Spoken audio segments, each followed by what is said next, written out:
Olá, ela tem uma energia criativa impressionante. É compositora, intérprete, cronista e escritora. Fernanda Takai, vocalista do Pato Fu, é a nossa convidada de hoje. Eu sou Luiz Henrique Freitas e o Casa J Videocast já começou.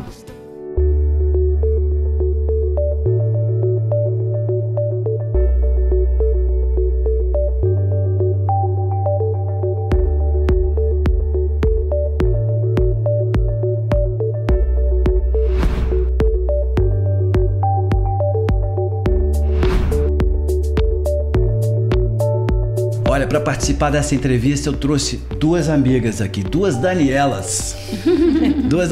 A gente trabalhou junto em várias emissoras. Vou apresentar aqui, claro, um currículo breve das duas. Aqui do meu lado esquerdo, a Daniela Murá. Tem 30 anos de experiência em frente das câmeras. Começou a trabalhar em TV aos 15 anos, na Serra dos Carajás, no Pará.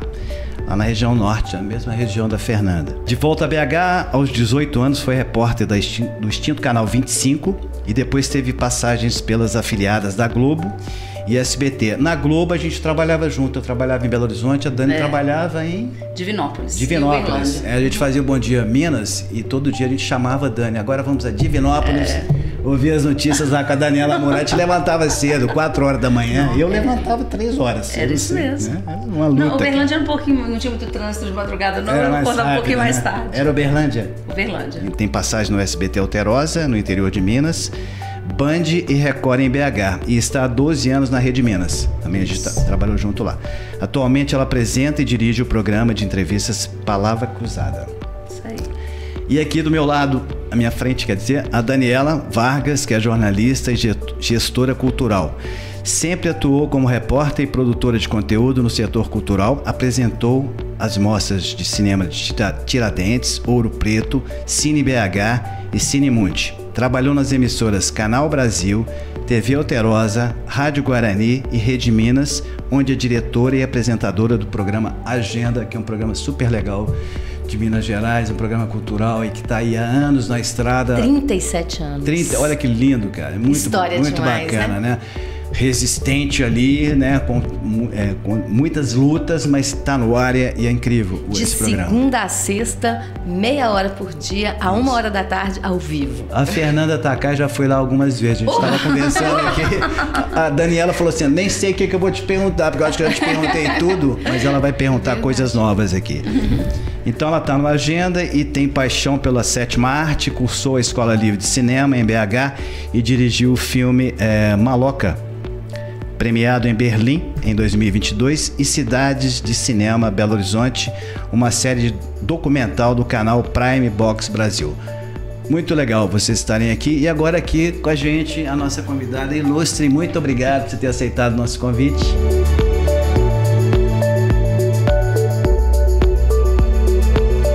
Obrigada por vocês terem me convidado. Espero que a Fernanda conte coisas aqui que ela não conta. Ela já deu entrevista para 1000 televisões, 1000 jornais, mas eu falei com ela: poxa, é um projeto especial da Casa do Jornalista, vamos deixar uma coisa bacana aqui para o nosso público, os jornalistas de Minas Gerais, do Rio, de São Paulo, do Brasil inteiro. Vai ser uma sabatina leve igual ela, né? Leve, suave, né? Com essa voz que ela tem maravilhosa. Cantora, compositora, instrumentista, escritora com 5 livros aqui, alguns estão aqui na mesa. Ela ganhou o prêmio Jabuti, que é o mais tradicional prêmio literário do Brasil, o mais importante prêmio literário do Brasil, formada em Relações Públicas pela UFMG, olha que bacana. Fez RP, quase que foi para Relações Públicas, imagina se ela tivesse ido para RP, vai falar um pouquinho aqui por que não foi. Já foi cronista do jornal Estado de Minas, ela tinha uma coluna lá semanal, né? Eu estava dizendo aqui antes de começar o programa que eu sou um assinante do Estado de Minas até hoje. Sábado e domingo chega lá em casa, o Estado de Minas, a Folha de São Paulo, sem fazer propaganda, mas eu gosto do jornal impresso, de pegar e ler e tal.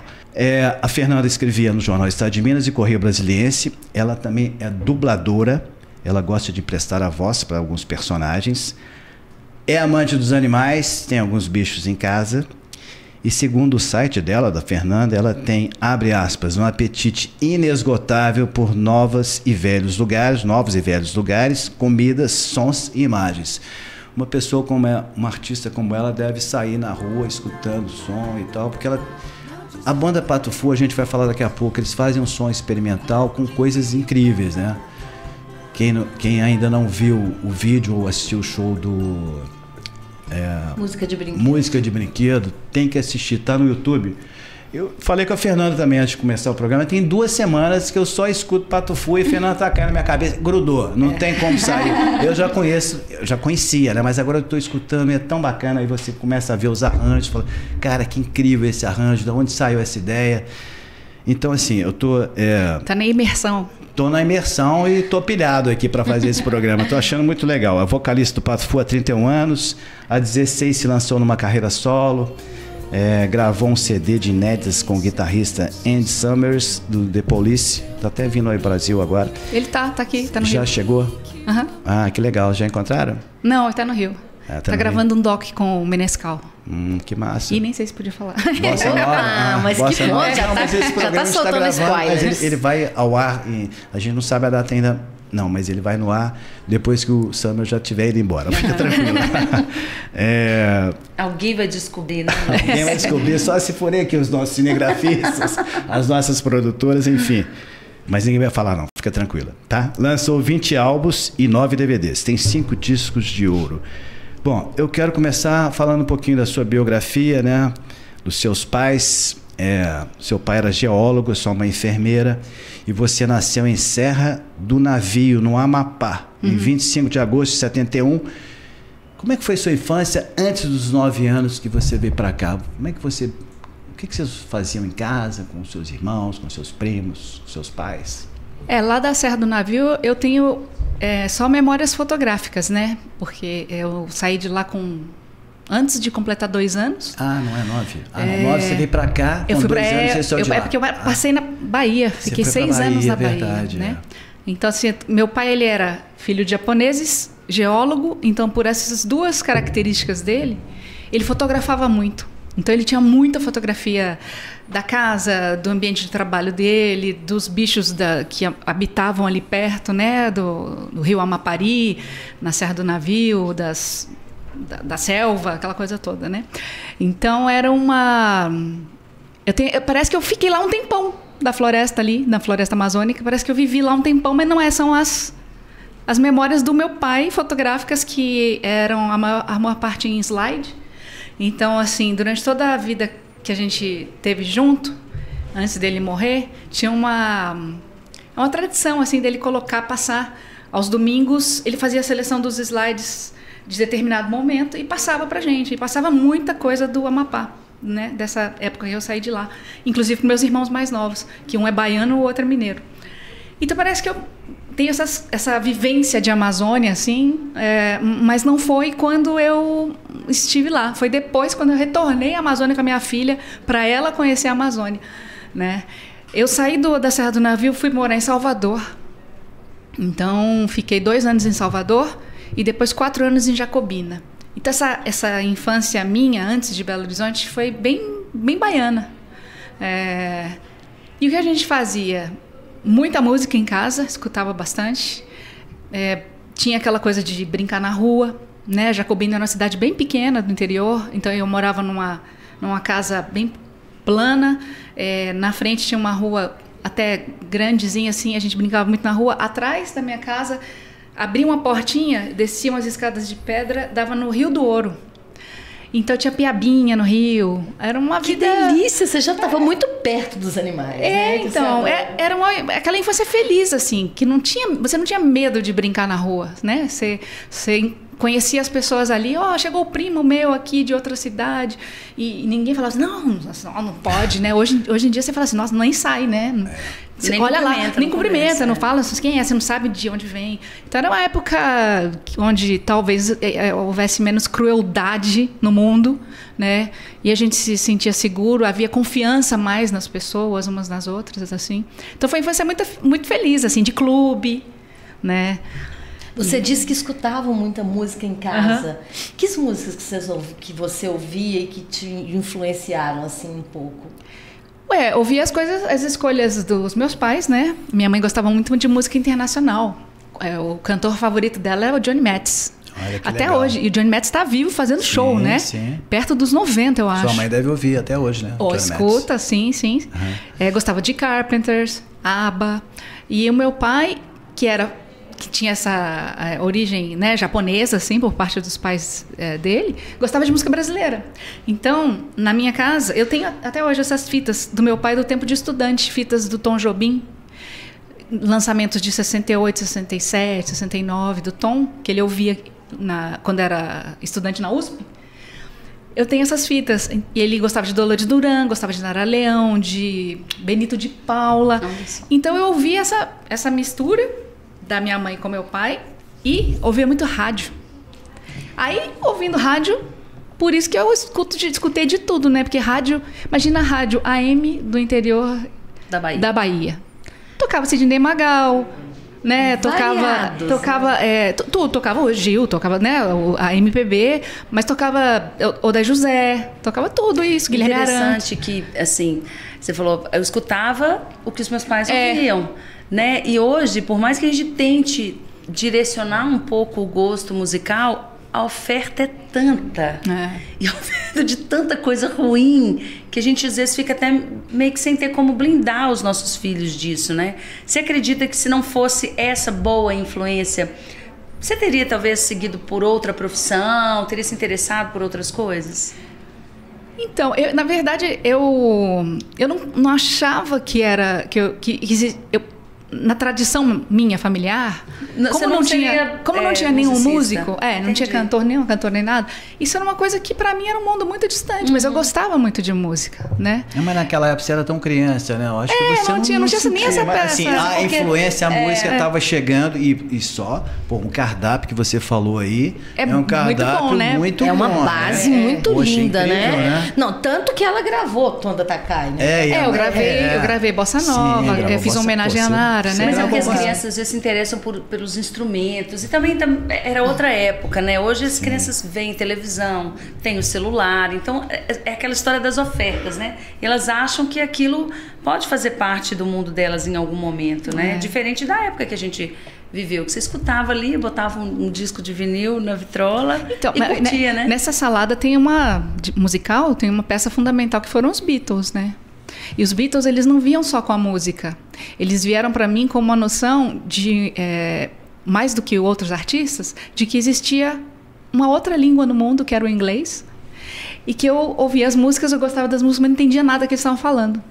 E aí eu falei, puxa, esse negócio de música é muito doido, porque eu não entendo o que eles estão falando, mas eu quero ficar ouvindo o tempo todo e quero imitar, né? E a base do acúmulo de conhecimento humano é pela imitação, né? O bebê começa a imitar os pais em casa e você vai vendo uma coisa, você vê um filme, você imita o jeito de uma, sei lá, de uma modelo, né? Quem é modelo? Andar, você... A alfabetização é a repetição, né? Exatamente. Então, isso foi muito importante. E através da música, do cinema, a gente adentra outras realidades, né? E fica curioso sobre a nossa humanidade.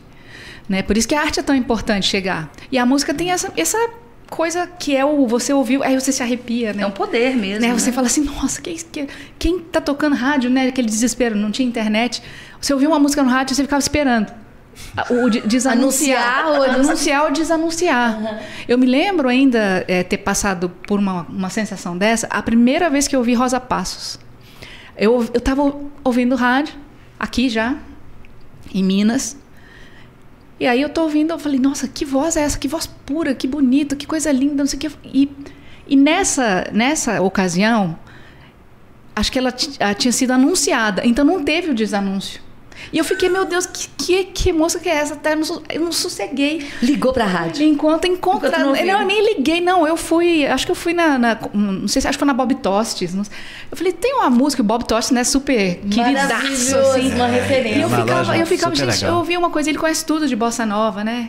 Eu ouvi uma música assim, com uma voz assim. Não era Nara Leão, na hora que eu conheço tudo. E aí ele falou, pode ser Rosa Passos, pode ser, né, uma outra cantora, assim, mas pode ser Rosa Passos. Aí eu falei, vamos ver Rosa Passos. Aí eu ouvi, eu acho que é, mas eu não sabia qual que era a música. E era Juras, né, que era uma música linda, maravilhosa, linda dela. E aí eu conheci a Rosa Passos e fiquei apaixonada. É uma das vozes que, né, eu escuto muito e já tive a alegria de ver show dela. Ela já viu o show meu, então assim...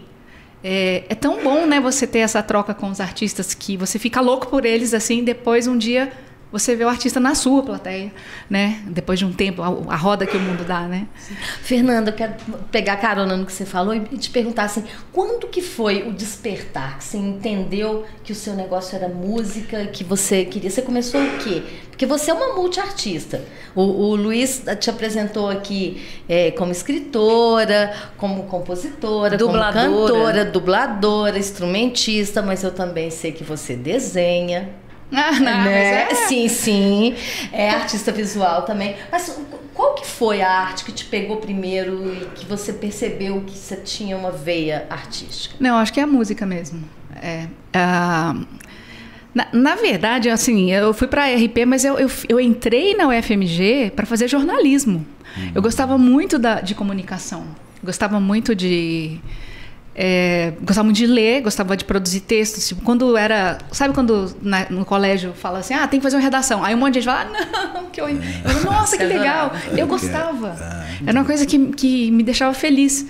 E eu cheguei a guardar algumas redações, né? Os meus professores de português, né, literatura, eles falavam assim, olha, você escreve bem, né? Parabéns, muito legal, você organiza muito bem suas ideias. Aí, naquela confusão de adolescência, que você não sabe para onde você vai, né? Eu falei, não, acho que o meu negócio é humanas, né? E dentro disso, o que tem? E eu gostava muito de jornalismo. Eu gostava de ver as pessoas na televisão, né? Falando bem, né? Gostava de ler matérias maiores e tudo. Acho que eu vou para o jornalismo. Eu entrei certa de que ia fazer jornalismo.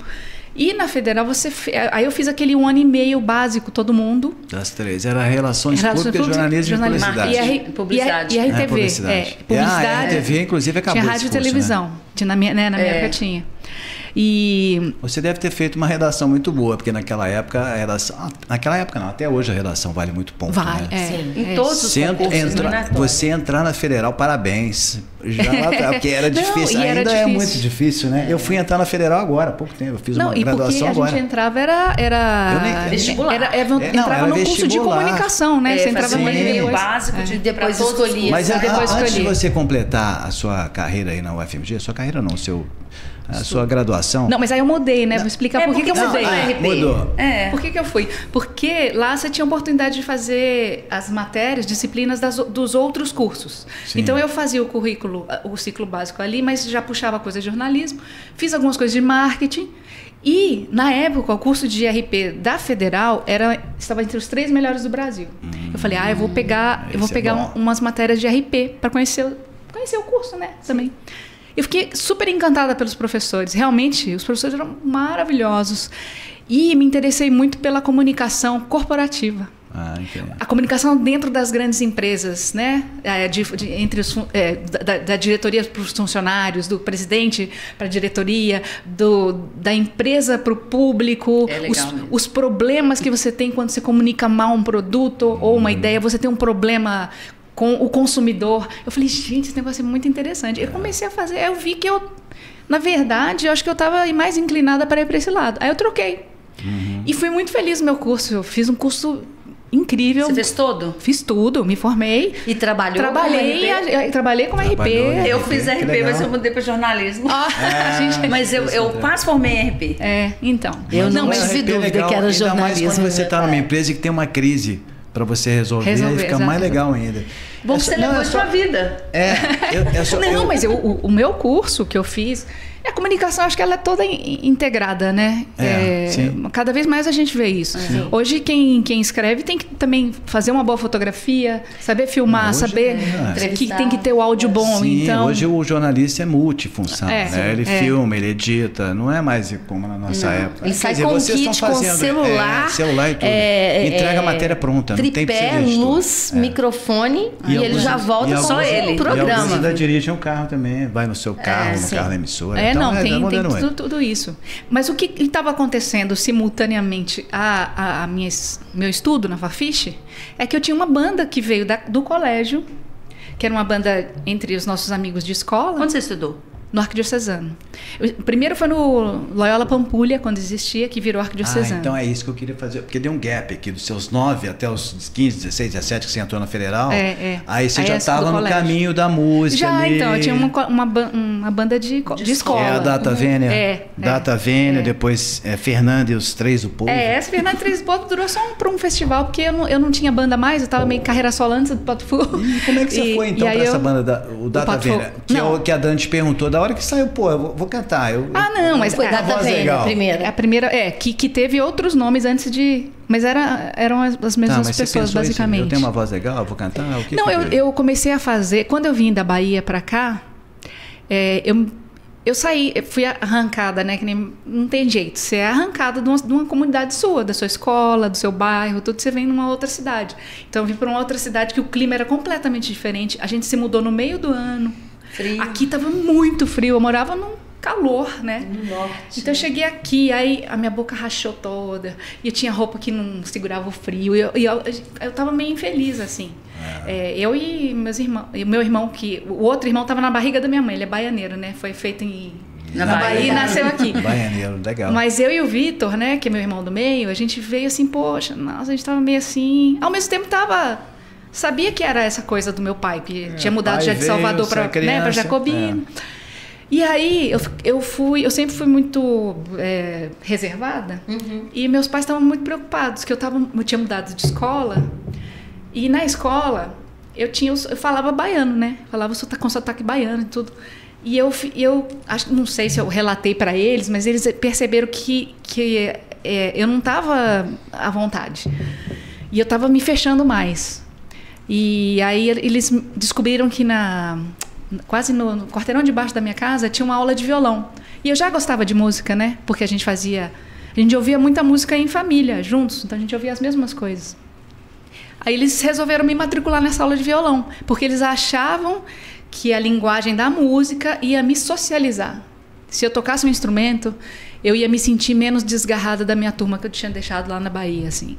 E foi verdade. E isso deu certo. Venceu a timidez, assim, um pouco a timidez, a introspecção? Não, e eu cheguei como assim, eu não era mais a menina que tinha um sobrenome esquisito japonês, que eu falava baiano, né? Baianês.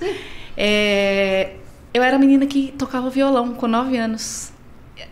Então as pessoas vinham...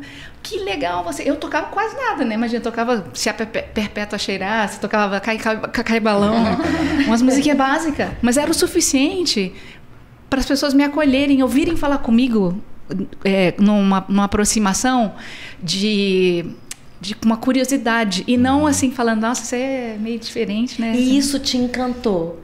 Eu acho que quebrou uma barreira, né? Eu acho que você começou a esquecer a Bahia. Isso me socializou mesmo. A música me fez chegar perto das outras pessoas. Até hoje, né, gente? Se for ver num grupinho, quem toca um violão, quem toca um piano... Tem sempre uma rodinha. Tem sempre alguém no entorno, E eu acho que... E as composições vieram a partir de quanto? Você tá falando que você cantava... Do Cacai Balão. Não, eu evoluía. Eu evoluí rapidamente, né? Assim, eu tinha uma professora que... até hoje a gente se encontra, a Lercy.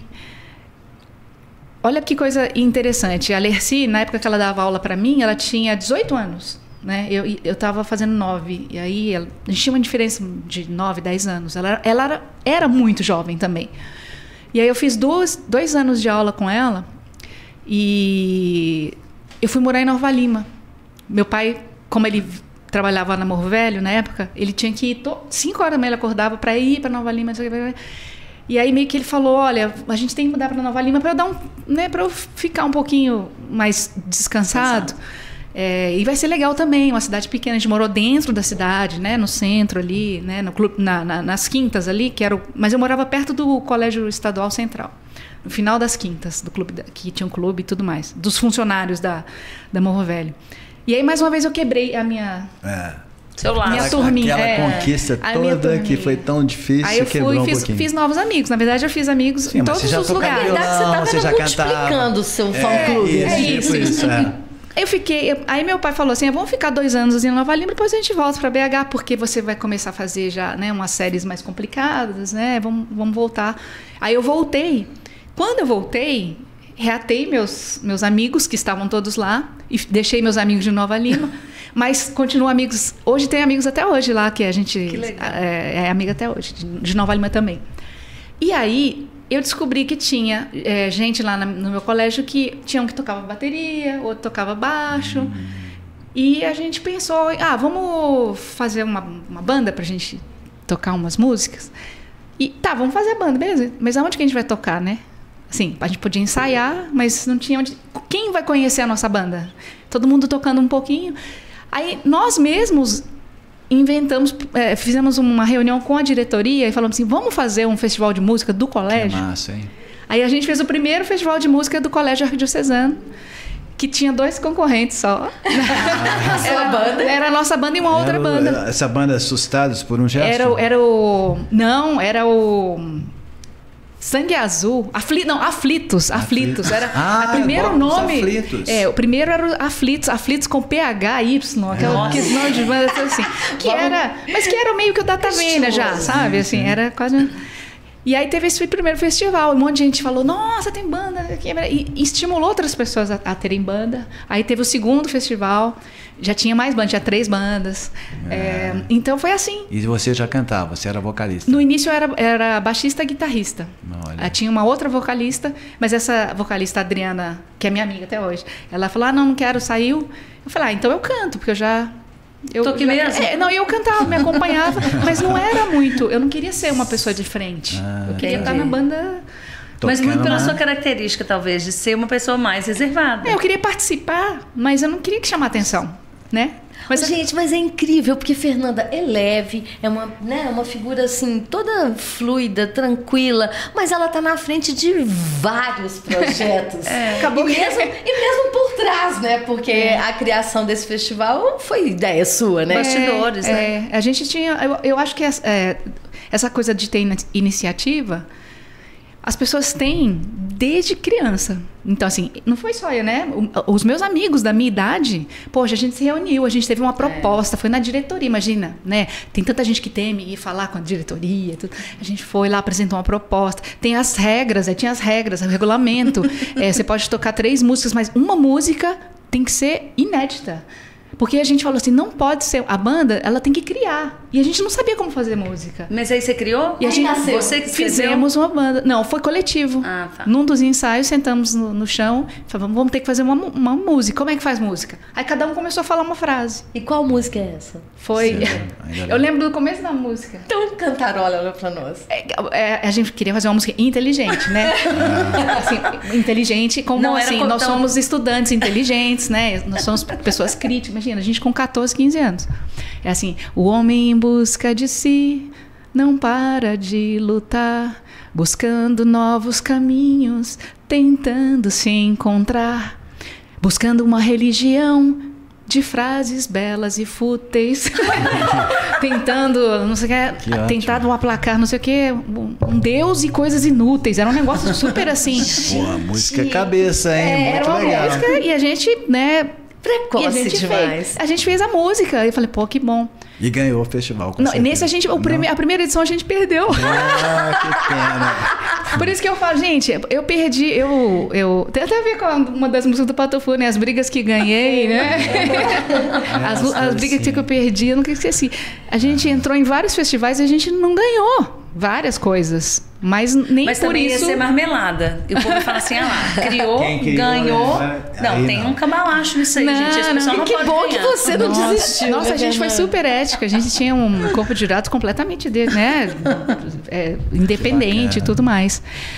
Então, eu acho que essa iniciativa de criar um festival e tudo, né, que bacana, é bom. Por isso que às vezes a gente fala nas conversas, né? Os livros me fazem ter muita conversa com o estudante, né? Uhum. E se você está querendo alguma coisa que não existe aqui no seu bairro, ou na sua escola, né? Ou junta mais alguém que você acha que tem, elabora um plano, assim, sabe o Cebolinha, né? O plano da Turma da Mônica, Bolinha, Luluzinha.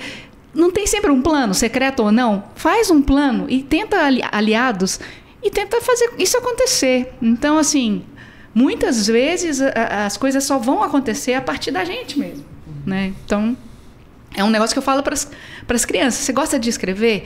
As pessoas falam, eu quero escrever livro, mas é muito difícil ser escritora. Assim, você escreve. Começa a escreve, vai juntando tudo que você escreveu, que um dia, de alguma forma, você ou vai publicar numa coletânea, ou alguém vai ler. E se é para você ser escritor, escritora, isso vai acontecer. Mas não para de fazer porque você acha que não vai dar, que é muito difícil. Ou que não tá bom, ou com medo do outro ler. Você foi uma adolescente, uma criança que tinha diário, que escrevia assim sempre, ou... Eu tive uma fase de diário que acho que todo mundo teve, né? Aquele diário com tranquinha, um cadeadinho. Que é bem molinho, né? Que é só virar assim, que quebrava e todo mundo... Não, se a mãe quisesse pegar, era tão simples, né? Descobrir nossos segredos. Mas durou pouco, né? Depois não. Mas a minha temporada como cronista, que durou 6 anos, toda semana escrevendo, de alguma forma foi um diário meu aberto ao público, porque eram os meus textos, mesmo os contos, eles eram muito pessoais, eles eram baseados, né, tinha umas fantasias loucas, mas foram baseados em coisas que eu vi de outras pessoas ou coisas que aconteceram comigo que através dos contos eu quis comentar. Essas crônicas e contos se transformaram num livro, né? Sim, em duas coletâneas. 2 coletâneas. E hoje você tem quantos livros? Hoje são 5. E é incrível como que você escreve para o público infanto-juvenil, né? Por quê? Infanto-juvenil e público adulto também. Sim, mas a gente vê, por exemplo, esse aqui que é o livro Cabelo dela, da Menina, né? Jabuti. O Cabelo da Menina, que ela ganhou o prêmio Jabuti. A gente vê a ilustração linda. Da Ina, Carolina. Deixa eu mostrar aqui, Dani, para essa aqui. Olha, eu acho que até mesmo os meus livros, os meus contos e crônicas publicados no jornal, eu recebia, o meu e-mail era publicado, né, junto da coluna, uma constante, né, hoje, e sempre foi, acho que no início ali dos e-mails, hoje tem as redes sociais, né, mas antes era o e-mail. Eu recebia de professores e professoras falando que tinham recortado a coluna e levado para a sala de aula. E não era necessariamente eu estava escrevendo para crianças. Eu estava escrevendo para um público muito geral, que é o público de jornal. Só que eu escrevo de uma forma muito simples, né? Então, mesmo que fosse um tema ardiloso, um tema, né? Um pouco mais complexo, o jeito que eu escrevia era compreensível para pessoas muito jovens. E o Música de Brinquedo, com o Patofu, me trouxe um público extremamente jovem, de bebês e de crianças antes de serem alfabetizadas ali, né? Aí eu falei, olha, eu tenho um monte de pais e mães e crianças que estão prestando atenção em mim. Talvez seja a hora de eu escrever alguma coisa realmente com esse endereço para um público bem mais novo, sabendo que quem leva ou a música ou o livro infantil ao público infantil são os pais e mães, e avós e irmãos mais velhos. Então eu sempre escrevi pensando em alto nível, sabe? Eu nunca quis subestimar a escrita para as crianças. Eu não queria escrever uma história tola, uma história que se um pai ou mãe pegasse e falasse assim, nossa, não, que bobagem, né? Eu sempre tentei emocionar as pessoas nas histórias que eu escrevi. Em que momento? Assim, criando uma conexão, né? Então, eu precisava pegar, porque é uma coisa que a música faz, que a gente não sabe explicar, mas o tempo meu escrevendo as colunas, eu entendi, assim, quando as colunas tinham mais retorno ou não. Pelo tanto de e-mail que eu recebia, pelas pessoas me pararem na rua, estava no supermercado, eu falei, nossa, eu chorei tanto com a sua coluna, identifiquei demais, não sei. Eu falei, gente, olha, esse assunto rendeu. Esse assunto toca as pessoas.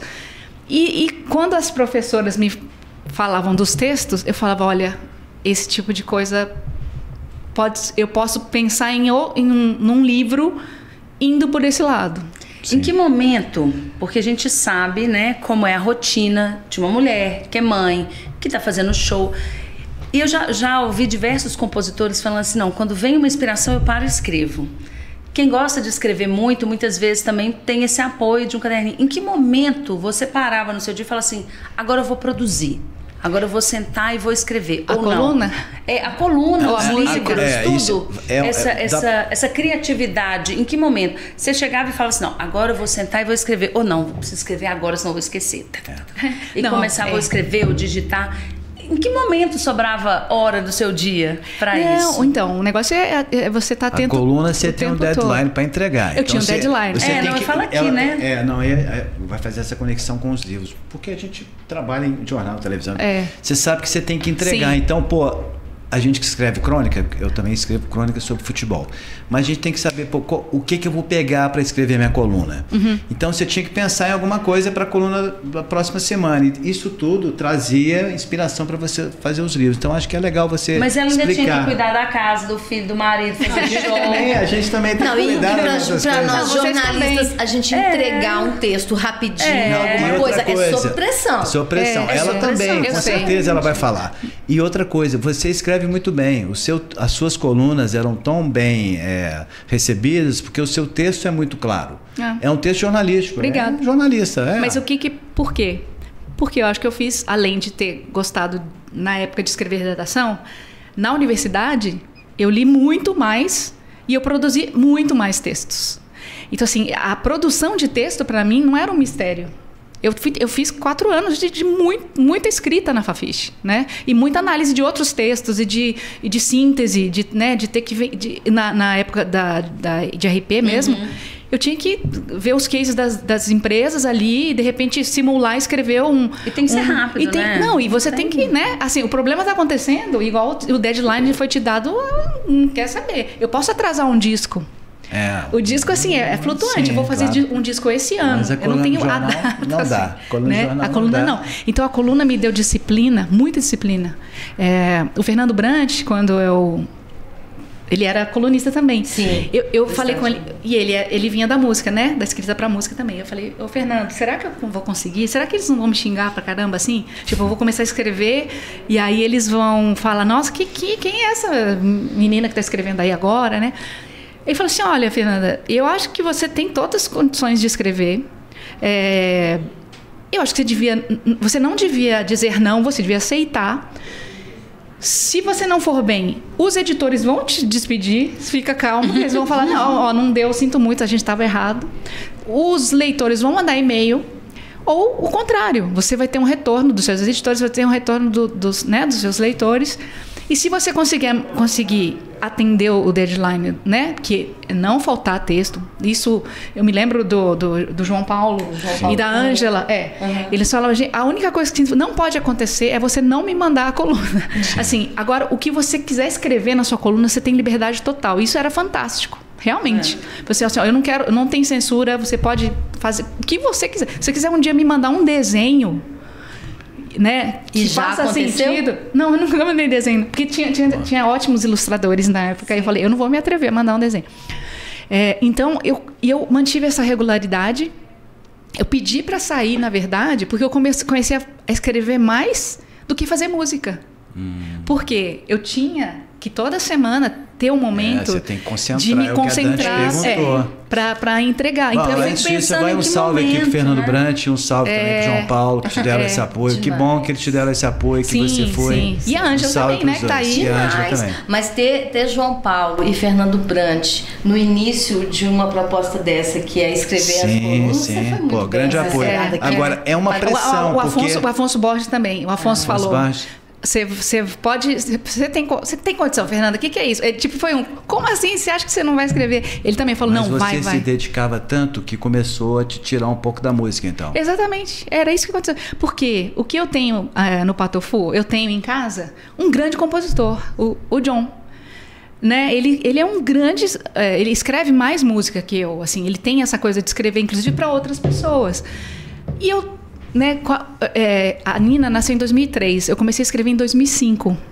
Eu falei assim, eu estava muito no meu papel de mãe. Então eu falei assim, o John tá fazendo as músicas pro próximo disco do Patofu, deixa eu cuidar da Nina, fazer minha coluna aqui, né? Eu sempre tive cachorro, gato em casa. Então assim, eu estava bem tranquila, eu não sentia pressão. essa pressão de ter que escrever música. Só que eu comecei quando eu dava entrevista, eu falava assim, realmente nesse disco aqui não tem nenhuma música minha, nos outros discos tinham. Foi justamente nesse momento que eu estava escrevendo as colunas, porque eu tinha o deadline. E aí eu ficava sossegada com o resto. Aí eu expliquei isso pro João Paulo. O João Paulo falou assim, eu não vou nem insistir, que eu não sei como você tá dando conta. Tipo assim, realmente... porque a coluna é grande, não é uma matéria. Durante a madrugada, que é o silêncio da minha casa, os cachorros estão dormindo, meu marido tá dormindo também, minha filha também tá, vou escrever. Porque assim, pra gente que produz texto, é uma coisa natural. Você faz seus programas de madrugada, Dani? Olha, eu faço o dia inteiro na minha cabeça, aí eu escrevo aqui, eu paro, mas eu não consigo hoje ainda, se eu não tiver na emissora, sentar para produzir. Na minha casa não tem jeito. Eu consigo, eu até flui melhor. Mas eu fico pensando assim, na situação da Fernanda, quando ela começou a fazer isso, ela já estava no Pato Fu, ela já era casada, ela já era compositora. Ou seja, já tinha muitos afazeres. Gente, é muita função no nosso currículo. Sim, mas eu queria saber assim, o que te inspira quando é você quem compõe? Tem alguma coisa que te chama mais atenção? Por exemplo, a primeira música que você cantarolou aí, né, já era uma coisa muito em perguntas de autoconhecimento. Mas era bem uma coisa que nós, ali naquela época, com aquela idade, a gente tinha. Quer dizer, e no fim, depois que agora que eu tenho... Vou fazer 53, a gente tem essas mesmas questões, é engraçado, né? Sim. Só que assim, a gente enxerga outros lados, mas no início ali, com 16, 17 anos, a gente ficava assim, nossa, não, ainda tem que escolher a profissão, ainda que a gente vai ser, em meio a toda essa crise existencial, né? Tem dessa decisão que parece que ser pro resto da vida, ainda bem que... Hoje em dia, todo mundo as famílias também são muito flexíveis. As pessoas, você pode mudar de profissão, gente, né? Não você tem mais a briga familiar, né? Porque você tinha que ser médico. Você tinha que seguir aquilo ali. Não, e hoje você tem que ser realizado, né? Feliz, né? Os jovens hoje, eles não agem como a minha geração. De ficar 5 anos numa empresa, 10 anos numa empresa, a carreira inteira numa empresa, não, eles ficam 1 ano, não tá bom, cara, tô indo embora, vou para outro lugar. Isso é legal, um respiro. Mesmo sem estar com o pé no outro, né? Que é aquela coisa bem mineira, né? Tipo assim, eu só saio daqui a hora que eu tiver acho que também, eles têm sabendo um pouco do apoio dos pais, né? Assim, eu acho que os pais também... Mas também é porque o pai, hoje em dia, ele vê que não adianta ele ter em casa um filho frustrado. O importante nossa, entendeu? A acho nossa que tem filha... muito além da felicidade só, entendeu? O pai quer que o filho seja feliz, óbvio, Com mas certeza, não quer um filho tem frustrado. A Nina, como é que é? Nina, isso, eu ia te perguntar da então, Nina. A Nina ela é engraçada. Ela estuda, ela tem... Ela faz artes visuais já na tá UFMG. Na faculdade. Tá na Belas Artes.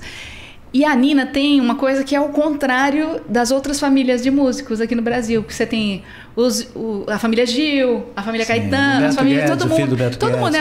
Os filhos geralmente pegam alguma coisa da música, a Rita, E a Nina não. E então e eu acho legal ela ter feito uma escolha para as artes visuais, uma escolha completamente dela, assim. Mas todo mundo me pergunta, que instrumento que a Nina toca? Eu falo, ela não toca nada. A Nina não toca nenhum instrumento. Ela teve todos os instrumentos na minha casa, mas não é uma coisa que bateu nela. Mas ela ama música. Ela, sim, mas ela conhecimento. Não quer tocar. Não, ela conhece coisas mais do que eu. Ela conhece coisas do Vicente Celestino, da Dolores Duran, que eu não conheço, que eu conheço. Ela conhece mais que eu. Do Luiz Gonzaga, sabe assim? Ao mesmo tempo, ela gosta de heavy metal japonês. Ela tem um conhecimento musical incrível. Mas é um consumo só, né? Não é um trabalho, né? Gostar. Mas o lance dela...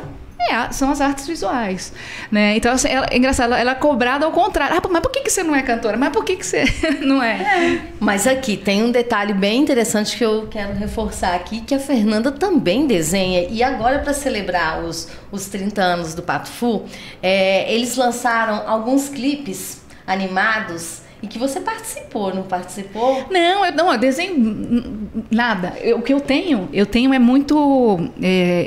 A pessoa que fez as ilustrações, geralmente os nossos projetos, geralmente sou eu que, em meio a tanta gente, eu falo, gente, olha essa pessoa aqui. Por exemplo, esse disco aqui, né?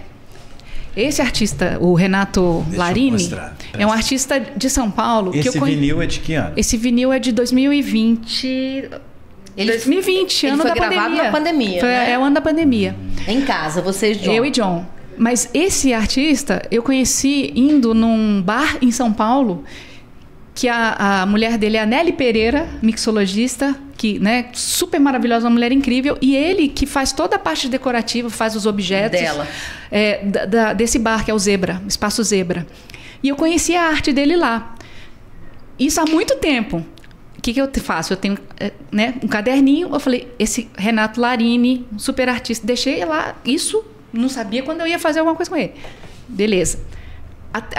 Essa aqui, ó, a Geisha e o Panda Vermelho. A Teresa Rowe é uma ilustradora que nasceu no Brasil, de Recife, e mudou para Inglaterra, casou com um inglês e está lá. E ela um dia me deixou um comentário no Instagram, falando assim: eu adoro Patofu e escuto muito desde a minha juventude. E aí esse nome Teresa Rowe, eu falei, você aqui é uma gringa assim que conheceu o Patofu e fala português, tudo. Aí eu cliquei no Instagram dela, entrei, era uma mega super artista gráfica, só que ela era brasileira e estava morando em Londres, o nome Rowe veio do marido dela.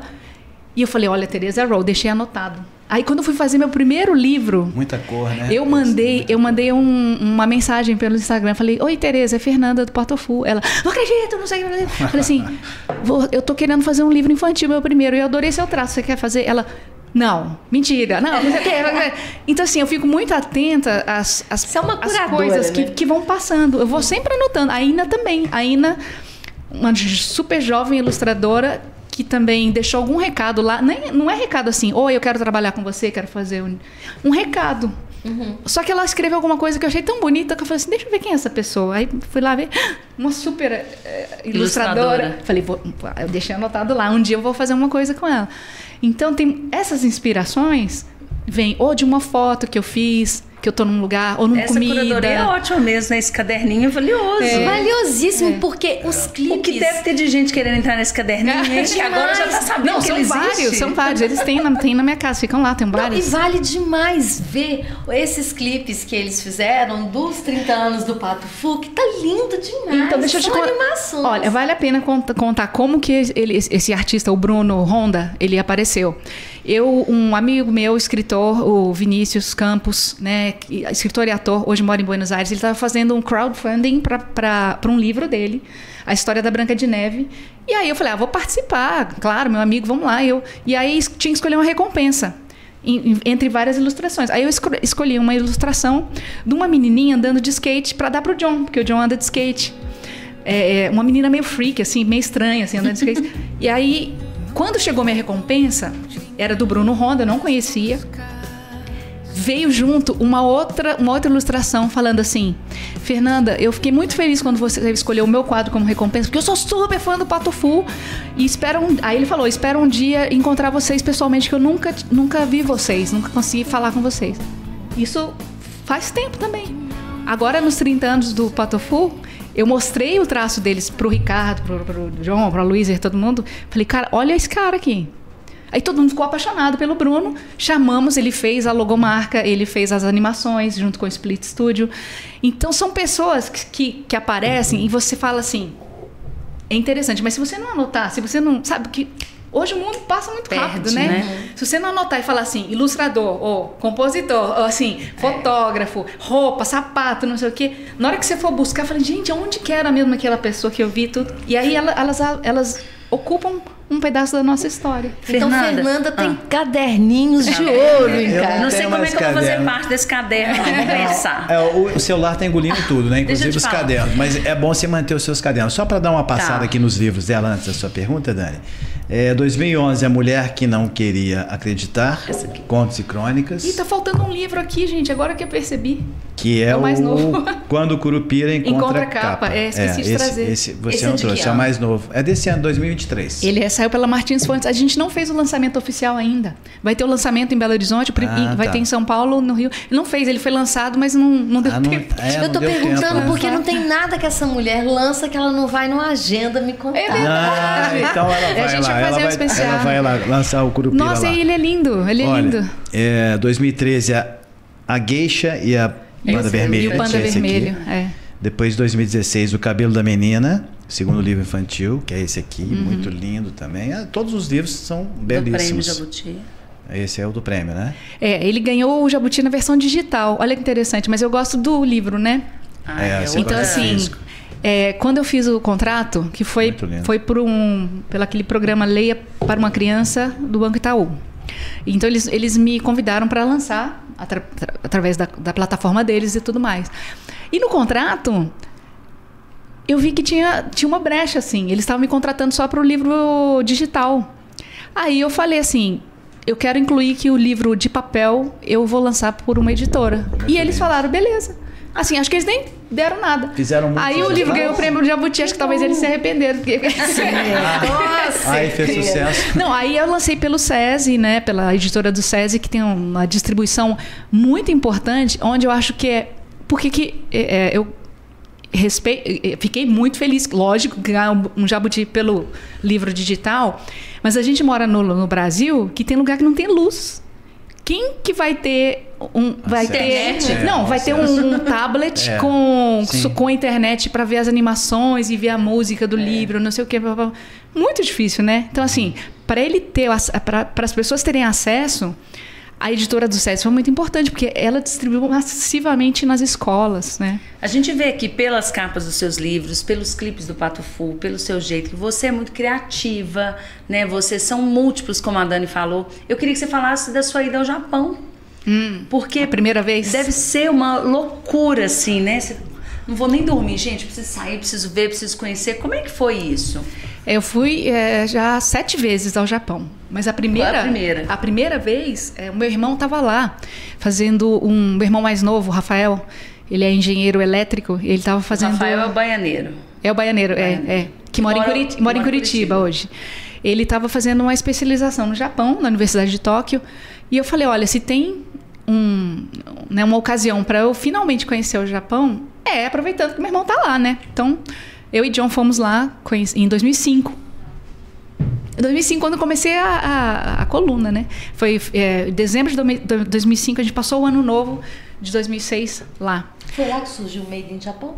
Não, tinha sido antes. Quando eu estive lá pela primeira vez, é que eu enxerguei a minha família japonesa. É uma busca pela ancestralidade da sua família? Não, eu nem fui por essa busca. Só que assim, porque a minha família japonesa era minha avó, meu avô, meus tios, tudo. Então, era a minha família. Não pensava assim, é a minha família japonesa. Porque eu tenho a minha família lá de Maceió também, veio meu avô de Portugal, casou com a alagoana, e eu tenho metade da minha família de Maceió, lá em Alagoas, e a outra metade de São Paulo, basicamente. Que, né, meus avós acabaram ficando lá. Mas quando eu cheguei no Japão, eu falei assim, isso aqui era um negócio que tinha na casa da minha avó japonesa. Isso aqui a minha avó fazia, meu avô fazia. E eu falei, gente... Eu pertenço. É isso aqui que... Você achou suas referências. Não, assim, a minha família é uma família japonesa, né? Assim, e eu achava só que era a minha família. Aí depois que eu comecei eu falei, e eu não falava japonês. E as pessoas viam meu sobrenome, Takai, e por acaso puxava alguma conversa, e eu falava, não falo japonês. Aí eu voltei, meu irmão já falava, porque ele estava estudando lá, né, tudo. Aí eu voltei pro Brasil com vergonha da minha ignorância de não falar japonês. E me sentia culpada por isso. Eu falei assim, eu fui muito desinteressada na minha... Sério, assim, mas isso é coisa bem, assim... De gente que vê um negócio e fala assim, nossa, eu devia ter estudado japonês, mas aí eu só consegui aliviar essa culpa quando eu entrei na escola de japonês e comecei a estudar japonês na escolinha, na associação, e depois quando eu li um livro do Fernando Moraes chamado Corações Sujos, que ele conta a história dos japoneses durante a Segunda Guerra Mundial, onde foi proibido ensinar japonês, onde eles queimaram os livros das colônias. O meu avô e meu bisavô tinham sido presos. Essa história nunca chegou a mim. Provavelmente não chegou ao meu pai, que nasceu em 1944, ou seja, plena guerra e plenas sanções do governo, né, acontecendo. Isso, eu e minhas primas, assim, mais ou menos, os netos, né, dos japoneses, a gente falou, gente, então é por isso que a gente foi desconectado dessa história, porque era proibido ensinar japonês, era proibido você depois desse episódio todo, inclusive nunca soube que meu avô e bisavô tinham sido presos na Ilha Anchieta, que essa semana teve a retratação do governo brasileiro no Ministério dos Direitos Humanos pedindo desculpas pelas sanções que foram impostas aos japoneses, pelos japoneses que foram presos, foram todos presos por atos políticos. Esse livro é pesadíssimo. Gente, que interessante. É uma coisa louca. E como é importante a leitura, né? Não. E eu fiquei chocada, porque... Você se sentiu um pouco aliviada, de certa forma. Você tá fluente agora? Eu tava...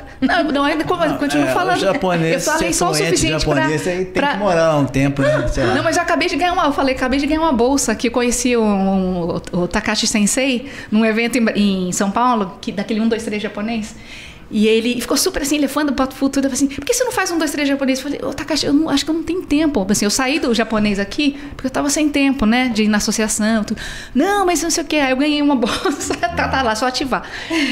Mas assim, eu tava lendo o livro, até ler o livro eu não sabia. Eu não sabia que minha família estava envolvida. Aí no final tem assim, japoneses que foram presos. Aí eu vou por curiosidade aqui, vou ver, não sei o que.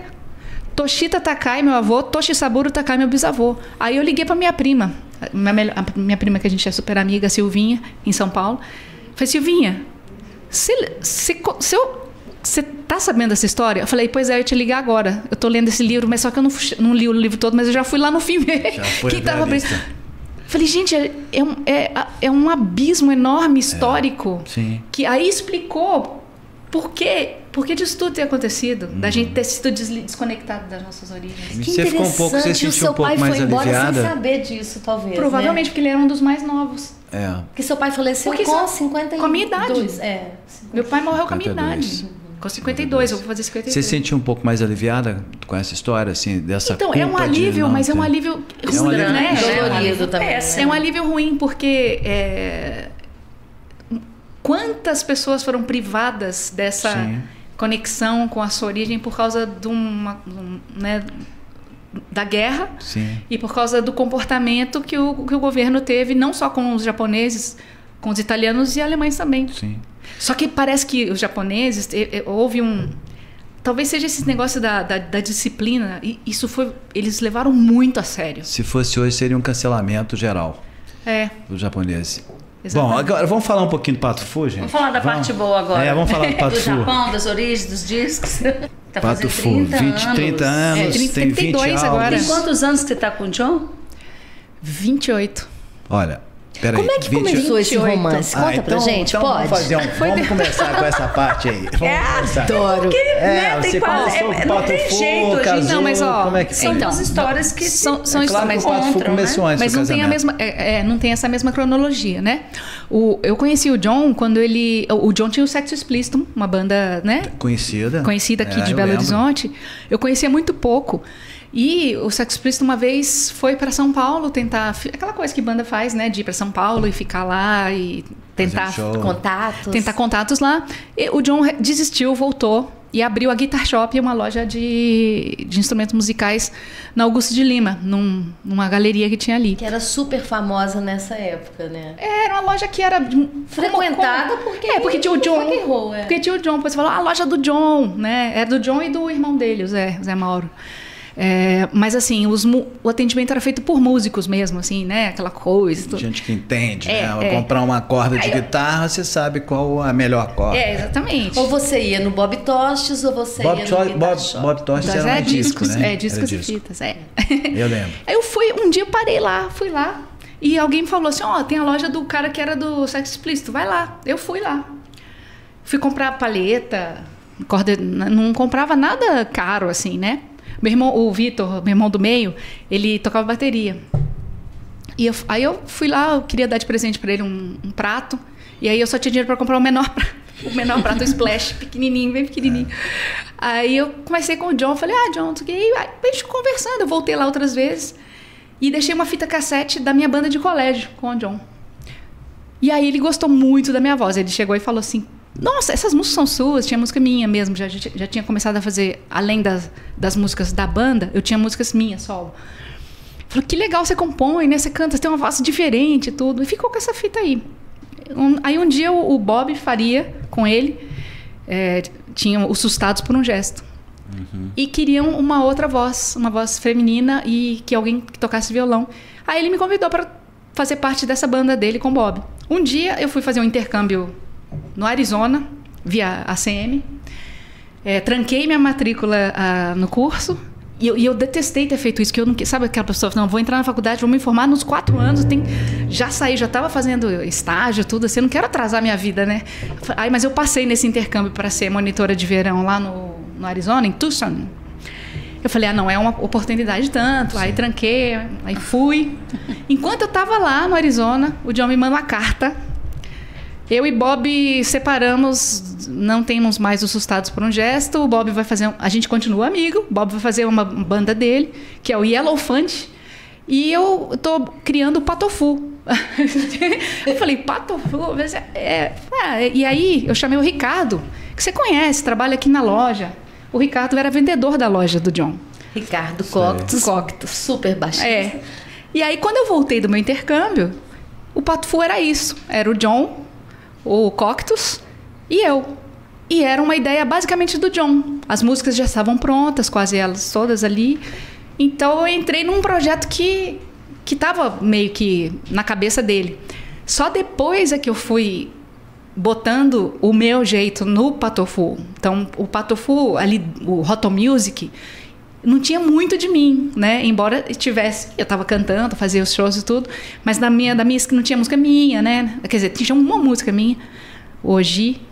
E aí, depois é que eu fui colocando aquilo que vinha da minha banda de escola, vinha do meu jeito, dos meus pensamentos, do que eu queria cantar. E o John começou a também escrever música pro meu jeito, não só pro jeito dele, né? A gente lançou o disco pela Cogumelo, depois fomos contratados por uma multinacional e algumas canções que eu fiz realmente tinham um apelo mais pop, digamos assim. E para fazer doideira, eu acho, ter liberdade dentro de uma gravadora major, era muito bom ter canções pop. Que aí você jogava aquela canção ali, ficava todo mundo feliz, falou, essa música vai tocar na novela, essa música vai tocar na... pode fazer o disco do jeito que vocês quiserem. Então isso acho que foi a jogada de mestre do Patofu, assim, da gente sempre ter um lado pop e um lado super experimental, que nunca foi tolhido pelos diretores da gravadora que a gente tem. E aí vem a flecha do Cupido. Como? Pois foi depois. Então, o John, eu sou... Patofu já existia. Patofu já existia. Mas eu tinha uns namoros não muito sérios. E o John, ele era casado. Eu sou a segunda mulher do John. Ele tinha um outro relacionamento. Só depois... Ele se separou primeiro, porque... Pra mim, aquela coisa, homem casado era carta fora do baralho. Uhum. Aí ele se separou, falando que ele achava que ele estava gostando de mim mais do que deveria. Aí ele começou a entrar no baralho, né? Eu falei, John, mas é uma canasta de 200, né? Mas foi muito assim mesmo, assim. Pra mim, eu nem pensava nisso. Eu tava assim, o Patofu começou a dar certo, tudo mais, e o John tava casado lá, e eu tava ali, né? Curtindo, novíssima, nem pensava em me casar, em nada, nem tava ligando. E aí acabei me casando aos 24 anos, né? Casou nova, né, eu acho. Não, e a gente não consegue nem falar do Patofu, se é Fernando sem o John sem Fernando sem a parceria é fantástica, a parceria é linda, e eu quero falar um pouquinho do sucesso do Música de Brinquedo, que é um álbum de 2010, que tem vários instrumentos, aquela coisa das crianças. Isso é um divisor de águas na carreira do Patofu, que vocês ganharam um público que vocês não tinham ainda, que era um infantil, ou tinha? Como 40 mil cópias vendidas, sucesso total. Ganhou Grammy Latino, né? Grammy Latino. Olha... Não, é incrível. Deixa eu falar uma frase do John no show, no DVD. Como eu falei, tem um mês que eu estou na imersão no Patofu, Você pode fazer o vestibular. Eu queria que ela cantasse todas as músicas. Eu queria cantar todas. Ele saber mais que você. É verdade. Não sei não. Aqui, o John falou uma coisa bem legal. Porque na hora que a gente começa a ver o DVD, o show, né? Porque eu não fui no show, mas eu assisti o DVD. Sons horríveis aplicados para o bem. Isso se chama Patofu. Que exagerou, né? A gente foi a parafernália de instrumento, cada hora pega cada um com um instrumento, e você vê os arranjos na hora que você canta. Cara, como é que conseguiram chegar nesse nível, né? Fala um pouquinho desse Música de Brinquedo. Então, a gente ficou 10 anos na BMG, né? Uma multinacional, e a gente fez bem aquela coisa mineira, sabe? De ter uma proposta de uma outra gravadora. E fizemos uma rescisão com a BMG para assinar com essa outra gravadora. Só que no meio desse trâmite, morreu o Tom Capone. Lembra que Tom Capone estava nos Estados Unidos com a Maria Rita, ganhou o Grammy, ela também lá. Ele sofreu um acidente de moto, ele morreu e ele era uma das pessoas-chave nessa nossa mudança. Uau. E aí a gente ficou sem gravadora. Desde 2003. Em 2003 a gente fez esse movimento. O que aconteceu é que a gente voltou para o mercado independente, né? Então, estava já tendo aquela crise do CD, do MP3 e vendas despencando. Então, era difícil você ser recontratado por uma grande gravadora. E o Pato Fu já tinha, naquela época, 12 anos de banda. Então, não era uma novidade, assim. Como a gente tinha estúdio, que foi uma coisa muito inteligente da nossa parte, de ter autonomia para gravar nossas coisas, a gente falou, estamos sem gravadora, vamos lançar por nós mesmos. Então fizemos o Toda Cura para Todo Mal, que é um álbum de 2005. Depois fizemos os dois em 2007, 2008, Daqui para o Futuro. E em 2008 eu comecei minha carreira solo, né, com o disco dedicado a Nara, Onde Brilham os Olhos Seus, que explodiu, ganhou o disco de ouro, olhou para você, ganhou falou, a PCA, ganhou tudo que podia ganhar, prêmio Bravo. Teve estreia de show lá em Nova Lima, que foi a casa dela. A gente gravou o DVD lá. Então foi um momento assim que foi muito tenso, eu acho, porque tenso assim para todo mundo. Embora eu tivesse falado que eu não queria sair do Pato Fu, eu estava fazendo um projeto solo pontual ali, né? Só que eu gostei tanto disso que eu acabei fazendo outros discos. Mas na mesma época que eu tive esse monte de prêmio solo, veio a ideia do Música de Brinquedo. Aí o Música de Brinquedo saiu logo depois do meu, né? Saiu em 2010. Saiu independente também. Ganhou Grammy Latino, vendeu disco de ouro, a gente totalmente independente, sem patrocínio, nem lei não tinha. Primeira banda independente que ganhou o Grammy, me parece. O Grammy Latino, a gente ganhou na categoria internacional, a gente não ganhou porque tem o Grammy Latino, tem categorias brasileiras, né? A gente ganhou na categoria mundial, melhor disco para crianças, né, latinos, né? Mundial, assim, da música latina. Concorrendo com projetos, né, da Espanha, Chile, né? Mas muito original, né? Que até então eu nunca tinha ouvido falar que uma banda tocasse real brinquedos, né? Um show, né? Fazer um show. Então, a ideia a gente teve ouvindo uma faixa do disco sabe a turma do Snoopy, Charlie Brown e tudo? Uhum. Eles têm um disco cantando Beatles. Então tem umas vozes dos dubladores cantando Beatles com um instrumento de brinquedo. Mas depois a gente descobriu que eram teclados, não eram os brinquedos mesmo. E quando a gente fez a música de brinquedo, foram com os brinquedos. A gente tem um making-off no YouTube que mostra que é brinquedinho mesmo, flautinha de plástico, pianinho pequenininho, tudo. Então a gente fez um negócio muito mais difícil que os caras tinham feito lá. Acho que foi em Los Angeles que eles fizeram, né, essa gravação. Agora, estúdio é uma coisa. Quando você vai para o show ao vivo, fazer um show inteiro com instrumentos de brinquedo, com miniatura, aí foi o desafio da nossa equipe. Microfonar, instalar microfone dentro da barriga do elefante de plástico. Nossa. Botar o microfoninho certo, no que a bateria, o Xande tocando, a bateria, né, podia quebrar o pedal.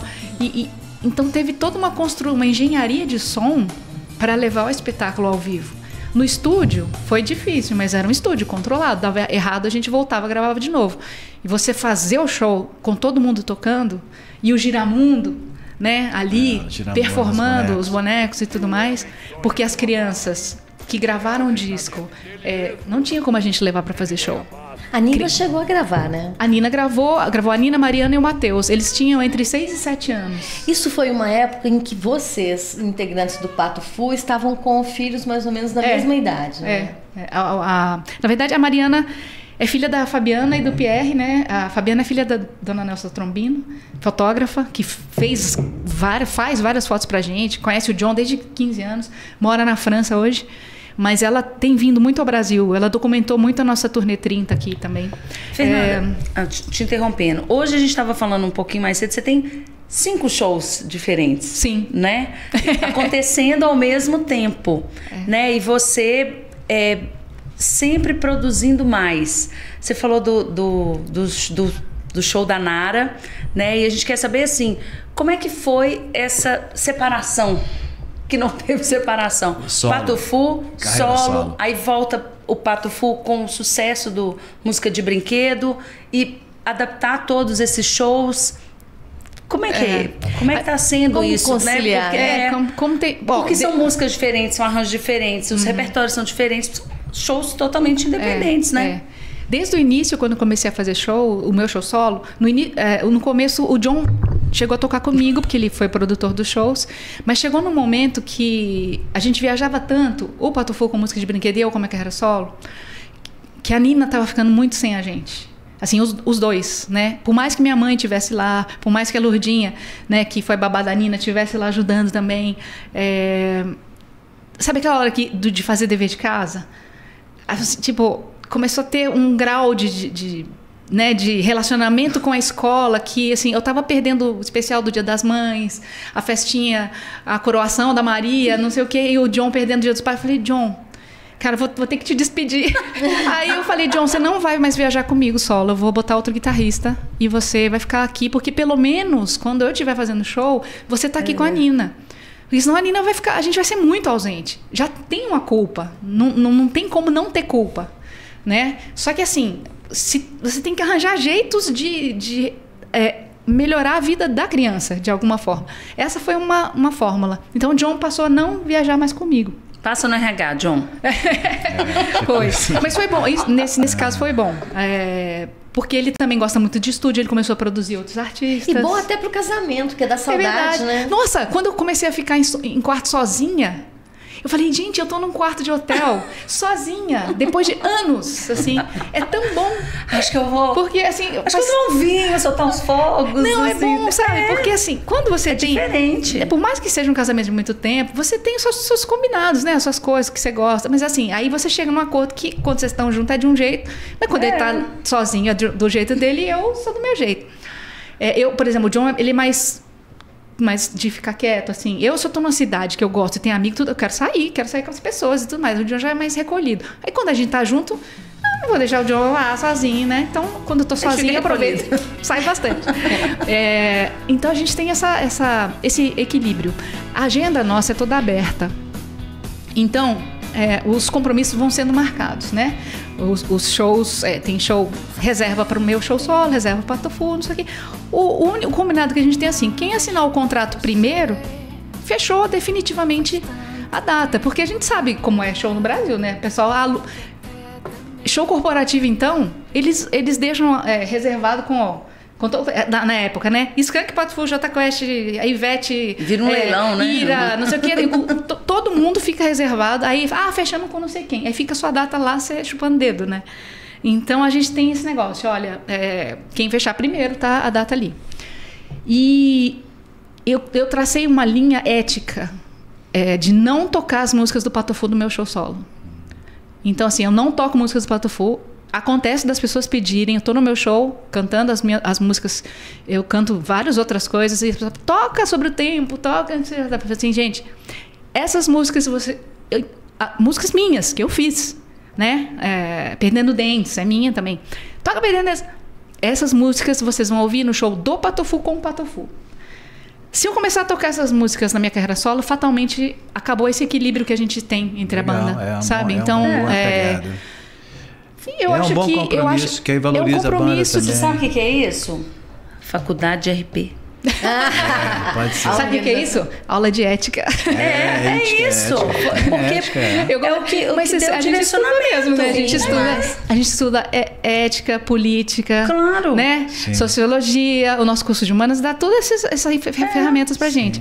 E eu acho que essa é a razão da gente eu ter o respeito dos meus amigos, eu ter o respeito dos fãs que entenderam que eu não tenho uma carreira solo pra sair do Patufu. Eu tenho uma carreira solo porque eu canto músicas que eu faço com outras pessoas. Eu canto músicas que, na democracia patufoniana, não ganha votação para entrar no repertório. Porque a gente vota o que a gente canta.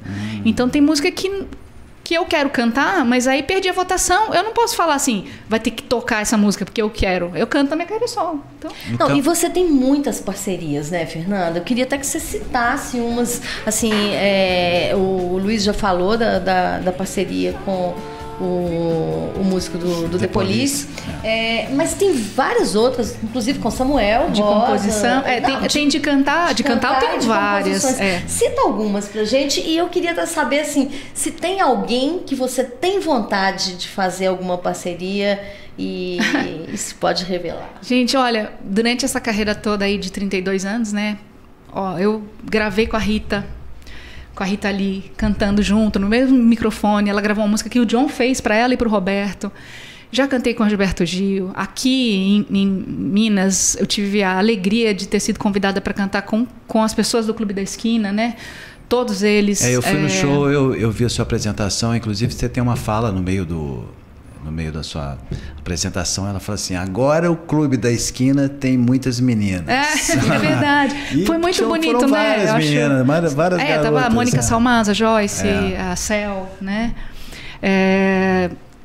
Então, assim, eu cantei com muita gente, gravei com muita gente, mas eu fiz música com a Pitty, fiz música com outras mulheres, né? Com a Roberta Campos, com a Vanessa Bumagini, recentemente com a Erika Martins, da Penélope, o Rafael Ota, que aí vem também esse resgate de eu me conectar também com as pessoas de ascendência japonesa que tem no Brasil, que a gente, com essa coisa toda do Japão, ter ficado mais próximo de mim também, eu tenho prestado mais atenção nisso. E outras musicistas que também trabalham na literatura, como a Zélia Duncan, você está no livro dela. Ela escreveu a apresentação do meu livro, eu fiz, né, escrevi um texto para ela. Eu tenho música com a Zélia, já cantei, já gravei com ela. Nossa, eu acho que tenho sido muito feliz, sabe? Aqui em Minas mesmo. Tem uma música linda que eu gravei do Pererê, no disco mais novo dele, que é maravilhoso, Seguir em Frente. E tem uma... Thiago Delegado, que inclusive toca comigo no meu projeto de Tom Jobim.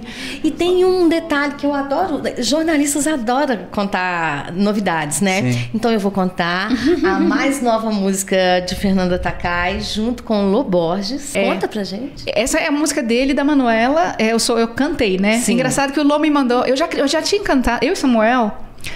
A gente já tinha cantado no Horizonte Vertical, né, do Lô, um disco já tem um tempo, acho que tem nem me lembro, 6, 7 anos.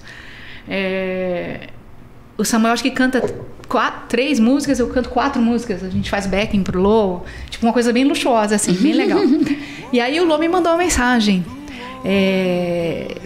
há pouco tempo falando,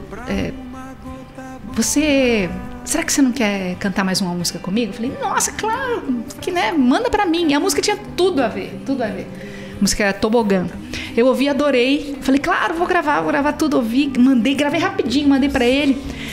Aí ele mandou uma mensagem toda feliz. Nossa, ficou muito melhor do que eu tinha pensado, tudo. Porque a gente nessa correria, né, eu acabo gravando em casa. Ele tava num outro estúdio. A gente na mesma cidade, hein? Isso é doido. Ter um estúdio em casa é muito bom. Aí eu mandei pra ele, ele falou assim, nossa, eu gostei tanto. Será que você não grava outra? Aí eu acabei gravando 2 músicas. Vamos fazer um disco de novo? E o disco foi tão lindo. Vamos gravar. E o disco do Lô vai ser lançado praticamente no dia do aniversário da Fernanda, né? É verdade. Que ela faz aniversário dia 25 de agosto. Vai sair dia 23. O disco, né? O single sai agora. Quando vocês começaram, o Pato Fu começou, foi na mesma época ali do Skank, do Jota Quest. Vocês tinham uma parceria ou tinham uma certa competição? E uma outra coisa... Quando a gente teve o Clube da Esquina, fantástico, maravilhoso, fez 50 anos agora, mas vocês vieram com uma roupagem diferente, se apresentando com umas roupas legais, né? Você tem um estilo elegante de se apresentar. Tudo moda mineira, gente. Mas é elegante. Isso eu acho legal também de falar. Às vezes os meninos a moda mineira. Do Clube da Esquina, eu posso falar porque eu sou mais velho que você, mais velho que todo mundo aqui. E a gente era meio hippie mesmo, não ligava muito pra roupa. Até hoje eu adoro uma calça jeans, qualquer lugar que eu vou coloco uma calça. Mas vocês já vieram com uma roupagem, uma produção melhor e tal, que agradou As gravadoras se agradaram, falaram, pô, esses caras têm um estilo, têm uma roupagem melhor e tal. Isso ajudou. E se tinha alguma competição entre essas bandas mais novas, Jota Quest, Skank e tal? O Skank é um pouquinho mais velho que o Patofu, que é um pouquinho mais velho que o Jota Quest, né? E o que acontecia, ao contrário de competição, a gente gravou o primeiro disco no estúdio do Haroldo Ferretti, né, baterista do Skank. Então, assim, ele fez um precinho maravilhoso pra gente. A Cogumelo bancou esse disco, ele custou $500 na época. E o Haroldo já estava, o Skank fazendo bastante sucesso, ele viajando bastante, chegava, os nossos horários eram aqueles horários à noite, sabe? Eu trabalhava em agência, o John tinha loja,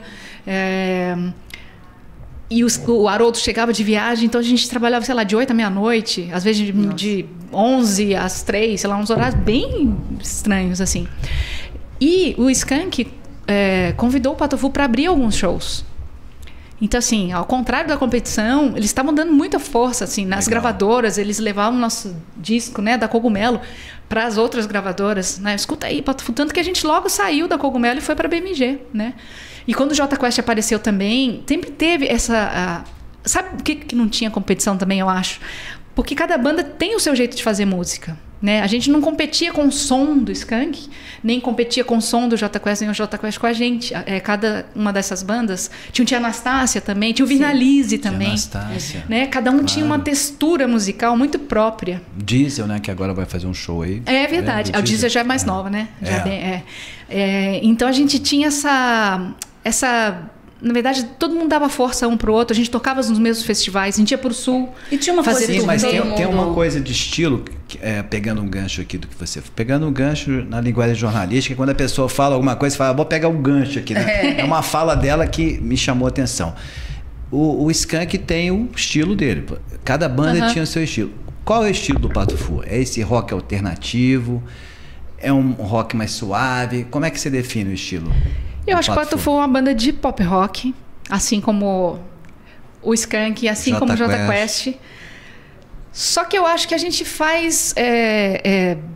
eu acho que tem, dentro do nosso som, tem uma diversidade, assim, a amplitude de sonoridade dentro de um só disco, né? E os temas também que a gente acaba abordando, eles são... acho que tem mais diversidade, assim. E tem o lance de ter ter 3 vocalistas, né? Porque o Ricardo às vezes grava, às vezes é o John que está segurando a música principal. Então a gente tem essa... É diferente das outras bandas que tem o Rogério e tem tinha o Samuel. A gente tem esse papel mais coletivo.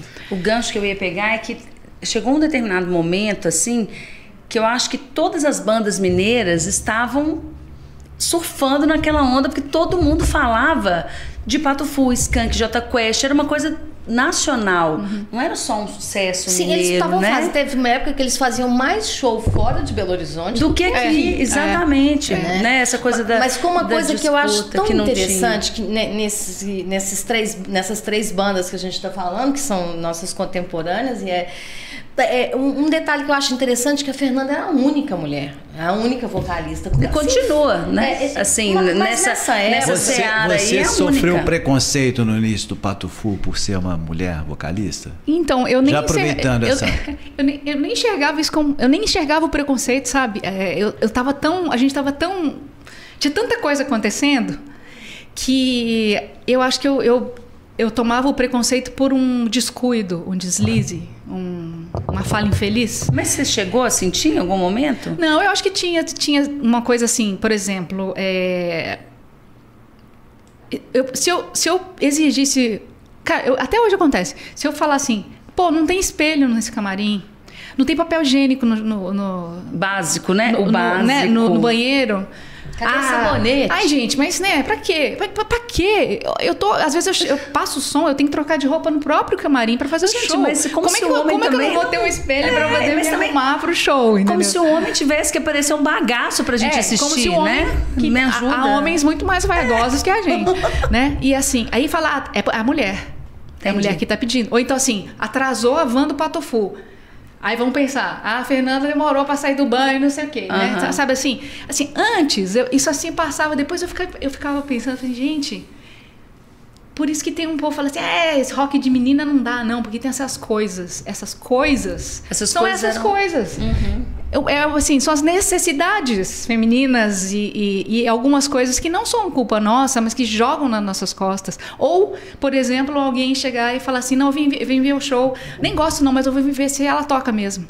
Nossa. Aí é muito. Então, como espera se eu aí, não tivesse surpresa boa, né? Que a pessoa vai ter. Senta na frente. Sabe assim, ou então, recentemente, como a gente está nessa turnê de 30, tem muita música que eu que toco a guitarra.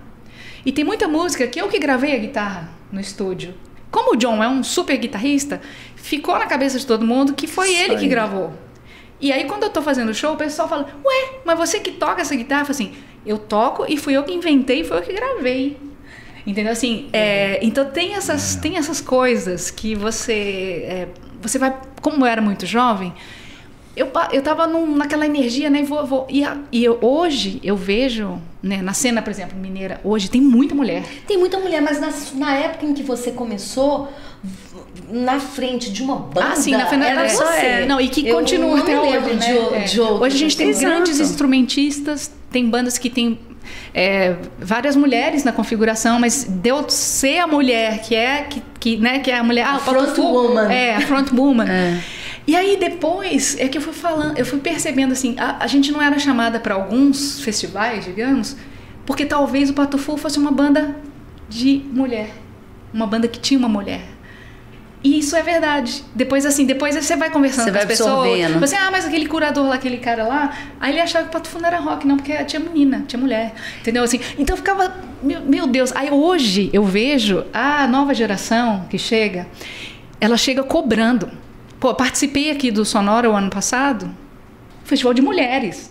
Mulheres na parte técnica, mulheres na produção, mulheres escaladas, tocando assim. Eu falei, nossa, eu não tinha... Na minha época, as mulheres... Eu, inclusive, eu não fazia isso, eu não cobrava as pessoas. Eu não ia lá e chamava uma mulher a mais para estar na minha equipe, porque só tinha homem, entendeu? No Patufu ainda eu não pensava nisso, mas olha só, olha que coisa louca. No Patufu ainda tem muito homem. Agora, na minha carreira solo, a gente tem mais mulher do que homem. Quem toca com você? Que louco, né? A Larissa Horta no baixo, a Camila Lorde nos teclados, eu, né? Aí tem o Borba, que é o meu guitarrista, e o Caio na bateria. No Tom da Takai é uma outra banda. Para cada projeto, geralmente eu monto uma banda diferente. Mas na primeira banda solo que eu tive, era uma baterista, a Maria Portugal, lá de São Paulo. Na época, eu não conhecia bateristas aqui em Minas. Hoje tem super bateristas, percussionistas, né? Que são bem jovens. Na época que eu estava tocando, elas eram crianças. Mas hoje, com certeza, assim, eu vou montar uma banda. Eu tenho aqui, na cena de Belo Horizonte, tá mudando, instrumentistas e muitas tá opções. E essas jovens, né, artistas, elas cobram da gente mais velho, assim. Falam assim, olha, você tem que fazer isso, olha o que a gente está fazendo, vem aqui conhecer nossa produtora, olha como não sei o quê. Então, assim, que legal, né? Legal, não, tá mudando. Eu agradeço muito a elas. Elas agradecem assim, me agradece por eu estar nesse caminho há muito tempo, mas eu agradeço a elas essa luta. Solavanco aí, né? Essa coisa assim, a gente tem que ter, você tem que olhar para cá, você tem que olhar para esse outro aspecto não artístico, o aspecto da técnica também, essa formação de profissionais, né, no mundo da música, que não são só vocês artistas. Não, e eu queria até tocar num assunto muito interessante. Dani, tá caminhando pro final e a gente tem que falar duas coisas. Tá, mas a gente pode falar de outras, Meu mas... Deus. Então, peraí, antes de mudar, deixa eu só fazer pontuar isso que a Fernanda tá falando. Eu acho que tá mudando, as mulheres estão ganhando muito espaço. Eu fui no Prime Rock, vocês devem ter ido também, aqui no Mineirão. E tinha um palco das bandas de meninas jovens. Tinha menina lá de 13 anos, mas tocando uma guitarra. Eu falei, gente, essa menina deve tocar guitarra desde 5 anos, porque pelo amor de Deus. Tipo Fernanda desde os 9 no violão. É incrível como é que a menina tocava guitarra. E numa outra banda, uma vocalista que chegou, aí formou a banda, tinha 3 mulheres, dois rapazes, e uma menina novinha também. Tirou cabelo grande e tal. Aí ela... Que bom que vocês estão aqui, vamos nos divertir muito essa noite, mas uma voz fina. Eu falei, essa menina, cara, vai cantar com essa voz? Na hora que ela abriu a boca pra cantar, eu olhei pro cara do lado. Tá vendo? Você subestimando isso, a menina novinha de voz a fina. voz era muito fina. Nunca subestime uma mulherzinha. Jamais, Isso aqui é o livro das crônicas, mas assim, que voz. Você tem uma voz bacana, já, assim, conversando e cantando maravilhosa. Mas a voz da menina me surpreendeu tanto. Eu e um cara que estava do meu lado, que tá isso? Vendo? Dois homens. Esse aqui é o livro das crônicas do Estado de Minas, né? Esse e o do outro. Eu queria... Eu não sei, acho que a Fernanda já falou. Eu queria, na verdade, falar da faceta de dubladora, né? Deixa olha que bacana, porque eu acho que vai programa pegar aqui. Carona no que ela falou. Eu tô falando assim, que olha que bacana esse programa, que eu tenho 2 apresentadoras aqui comigo também, então tá dando briga pra perguntar as produtoras ali, devem estar malucas, né? Dane-se, a gente fica dias conversando. Vai lá, toca aí. Gente, o negócio é o seguinte, a Fernanda Takai foi se construindo de uma forma que hoje ela faz parte da UBC, que é a União Brasileira de Compositores. Ela é diretora, né? Uma das diretoras, Sim, e que isso é muito importante que ela está falando, porque ela é uma mulher, essa diretoria tem outras mulheres. Tem uma presidenta, Paula Lima. Sim, e é muito importante ter os direitos de vocês preservados, né? Músicos e musicistas. Sim. É um aprendizado, né? Você, quando começa uma carreira, escrevendo música, por exemplo. Quando eu comecei a escrever, eu nem sabia que ia viver de música, que ia ter, né? Carreira, tudo. Mas eu falei, eu gostaria que ninguém roubasse essa ideia minha, né? Como é que faz para registrar uma música? Então tinha um lance de você mandar o texto a letra para a Biblioteca Nacional, e existe até hoje, você pode registrar lá. E também a pauta, né? Escrever, pautar a música. Na época eu não tinha conhecimento para escrever. E sabe quem que era o cara indicado? O pessoal falava assim, tem um músico muito bom, ele cobra baratinho tudo lá e pauta para você registrar sua música. Era o Chico Amaral. Tá. Era o Chiquinho Amaral, assim, e eu fui na casa dele, ele tem lá, eu tenho guardado até hoje, lá a letrinha dele, escrevendo as minhas músicas, tipo Antes que Seja Tarde, sabe? Umas músicas que o Patufu gravou depois. Tem lá, ele que pautou pra mim. Ele que registrou. E aí, o lance do direito autoral é que, como a carreira também no livro, sabe? Assim, você... Essa propriedade intelectual, ela é pouco palpável, então não é você falar assim, não, isso aqui vale tanto, né? Não, isso aqui vale, ou o sapato vale tanto, ou o preguinho, ou só a fábrica de pregos, eu faço 25 mil pregos por mês, não sei o quê. A propriedade intelectual, um livro, uma música, um filme, tudo, ele vai render eternamente. Render muito ou render pouco. Então, se você não protege o seu direito, se você não registra a sua obra, se você não é associada a alguma... Né, no caso, eu sou da UBC, no Brasil a gente tem outras, assim, a UBC é a maior delas. É uma coisa que passa... Não é só você. Tipo assim, a minha filha, quando eu não estiver aqui, ela pode viver desses direitos que foram acumulados durante muito tempo, dos livros, né, do meu disco. E ela pode autorizar a reutilização da obra, a adaptação disso para um curta, para um cinema, para um teatro, entendeu? Então, assim, você ser responsável pelo que você produz e colocar a gente certa cuidando, né? Você ter uma editora, isso tudo é um aprendizado. A gente também no início falava assim, não sei para que serve isso. No final você vai entendendo, tipo, ECAD, né? O pessoal fala muito. O ECAD, todo mundo fala assim, não, mas o ECAD está me atrapalhando. Assim, gente, o ECAD é que vai nos lugares e fala assim, você está tocando o que aqui? Então, música de quem? O ECAD é que vai recolher o dinheiro no Brasil inteiro, no mundo, né? Proteger o seu direito para distribuir depois. Aí você fala, mas eu ganho muito pouco. Eu falo assim, não, mas é assim mesmo. No começo, se eu tenho um livro, eu vou ganhar muito pouco. Se eu tenho 5, já dá um dinheirinho. Se eu tenho 25, sabe? O livro vai sendo reeditado, a música vai tocando na rádio. O audiovisual está crescendo tanto que hoje tem sido uma das maiores receitas, né? Para quem compõe, para quem canta e tudo mais. Então, assim, séries sendo feitas, produzidas no Brasil, os filmes brasileiros sendo feitos, entrando em festivais. Tudo isso, se você é autor e tem endereçado para onde vai qualquer ganho, qualquer centavo disso, é assim que você vai construir sua carreira a longo prazo. Então, assim, não fique assim, nervoso, não estou recebendo nada, não estou ganhando nada. Isso tudo está se acumulando, sabe? É um patrimônio seu, né? Tem cantor que nem está cantando mais e está acumulando só na composição, justamente por causa disso. Mas tem exatamente. Claro. Tem muita gente. Não tem nada de errado, né, gente? É sua propriedade. Por isso que a gente faz parte da ética que a gente bateu nessa tecla aqui várias vezes. Não, por isso que a gente gosta, né, de rádios e de programas que dão crédito certo, né? Você vai aparecer num programa e tudo, e tem o crédito ali, né? Ó, música tal, compositores, né? O anúncio ou desanunciar. É tão importante isso, né? Olha, falando de música, Fala gente. só da sua faceta de dubladora, né? De dubladora, ela não falou. Ela já fez personagens bem legais, né? Eu fiz a Ilha Rá-Tim-Bum, né? Numa série da TV Cultura. Eu era o passarinho, o Tim. O Pedro Mariano, ele era o Rá.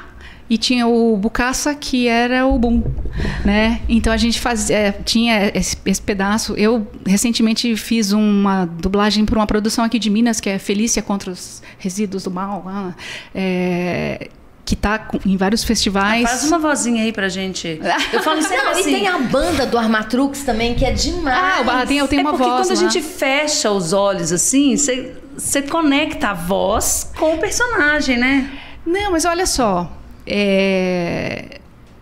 O Alice do Giramundo, a voz da Alice é minha, da peça, né? O texto emblemático do Lewis Carroll.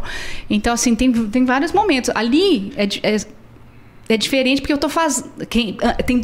Tem dois tipos de apresentação, né? Que eles fazem só com BG, ou outra que é o Pato Fu tocando e eu cantando ali, né? Dando o texto e falando e cantando ao vivo. Então tem várias coisas. E já cantei também. Para mim, uma época que foi muito legal, que eu falei, nossa, que incrível! Quando eu cantei a abertura do Ursinho Pooh, da Disney. Falei assim, gente, eu tô gravando a abertura de um desenho da Disney, de um personagem que Meu filho cresceu assistindo isso aí. Então, que eu conhecia quando era, né? As pessoas gostam de saber a vida das celebridades, né? O que você faz quando você acorda? Você vai pra cozinha, você vai pra academia, você malha, ou você fica só fazendo música, só escrevendo crônica? Como é que é a sua rotina? Eu durmo cada vez mais tarde e acordo cada vez mais cedo. Umas 4 horas por noite, Não, acho que eu durmo umas 6 horas, assim.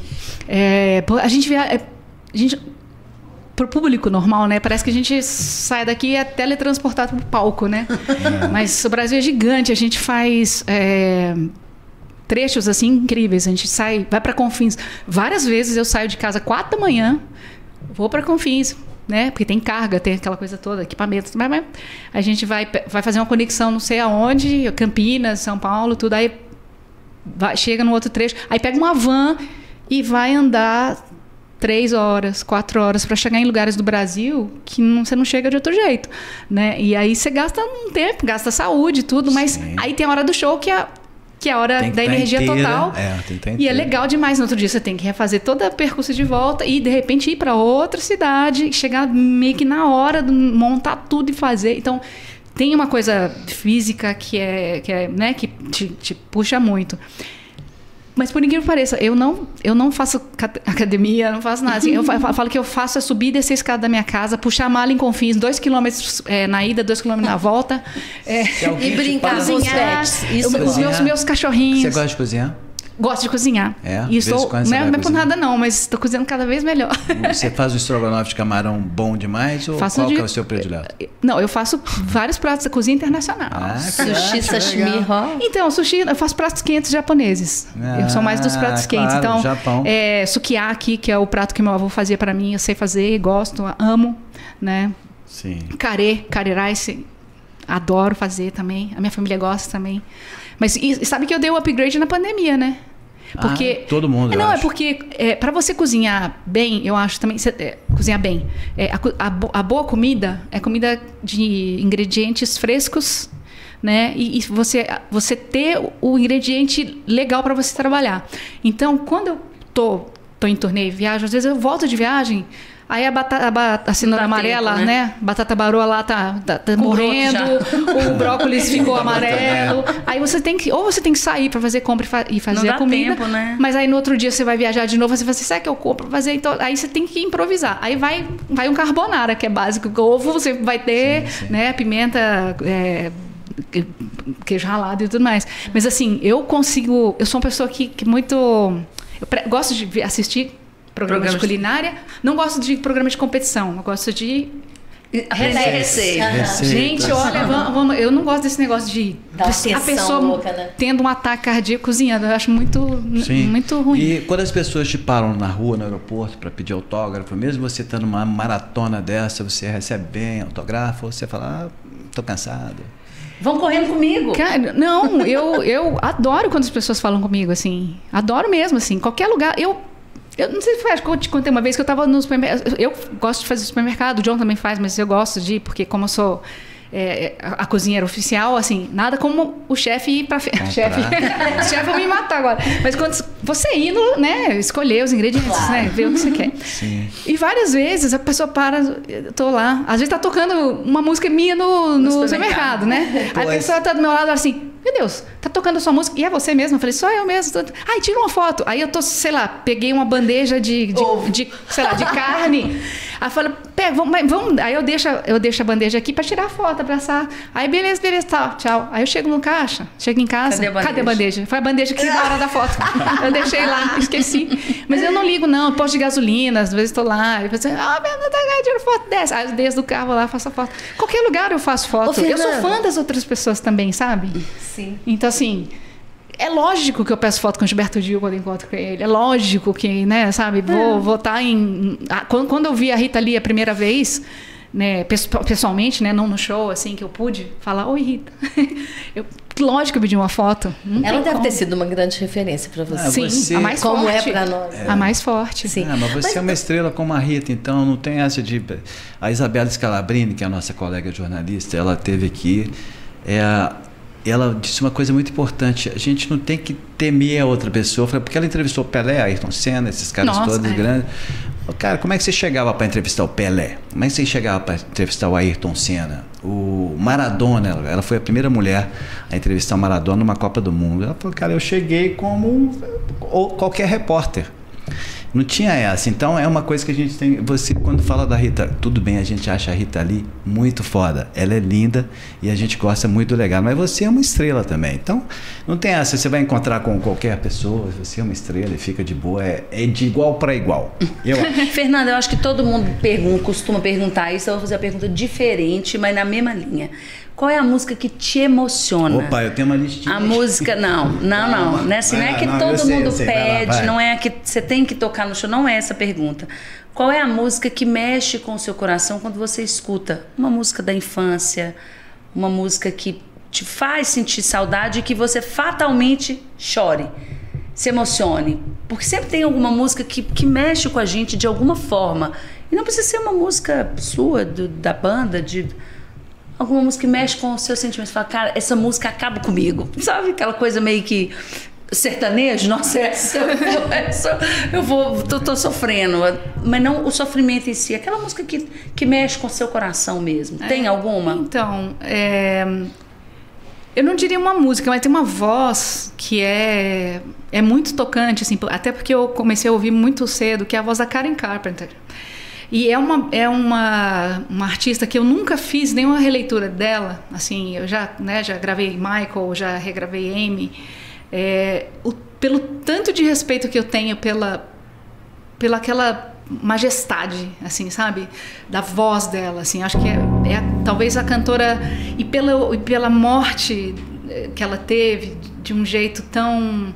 Diria que hoje, se ela tivesse o problema que ela teve, né, um problema de anorexia e outros problemas com a família, ela não morreria, porque hoje as pessoas conversam sobre esse assunto. Na época que ela morreu, isso era tópico meio proibido, sabe? Ela não pode falar sobre isso. Imagina ela um auge, uma estrela, tudo. Então, assim, ela não conseguiu... ela tinha tanto para viver, morreu tão jovem. Então, assim, toda vez que eu escuto a Karen... E é engraçado que as letras das músicas dela acabam falando muito dessa própria vida trágica que ela teve ali no fim. Então, né, de nunca encontrar o amor. É muito louco isso, assim. Então, eu escuto a Karen, às vezes eu escuto música o tempo todo, assim, né? No carro, no avião, em todo lugar, aguando as plantas, tudo, eu tô ouvindo. E quando eu coloco a Karen, assim, não dá para ouvir e deixar a vida passar. Eu penso assim, nossa, eu queria tanto que ela estivesse aqui, eu queria tanto ter visto um show dela, né?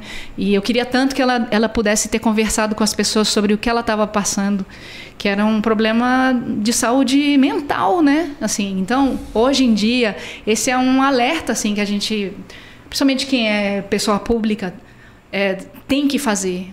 Gente, se você está passando por um problema, você tem que procurar ajuda. Você pode ter vergonha do seu problema, mas assim, tem médico, tem melhor amigo, tem mãe, tem pai, tem professor, professora. Acha alguém, mas fala, porque assim, essas coisas podem te levar para um caminho sem volta.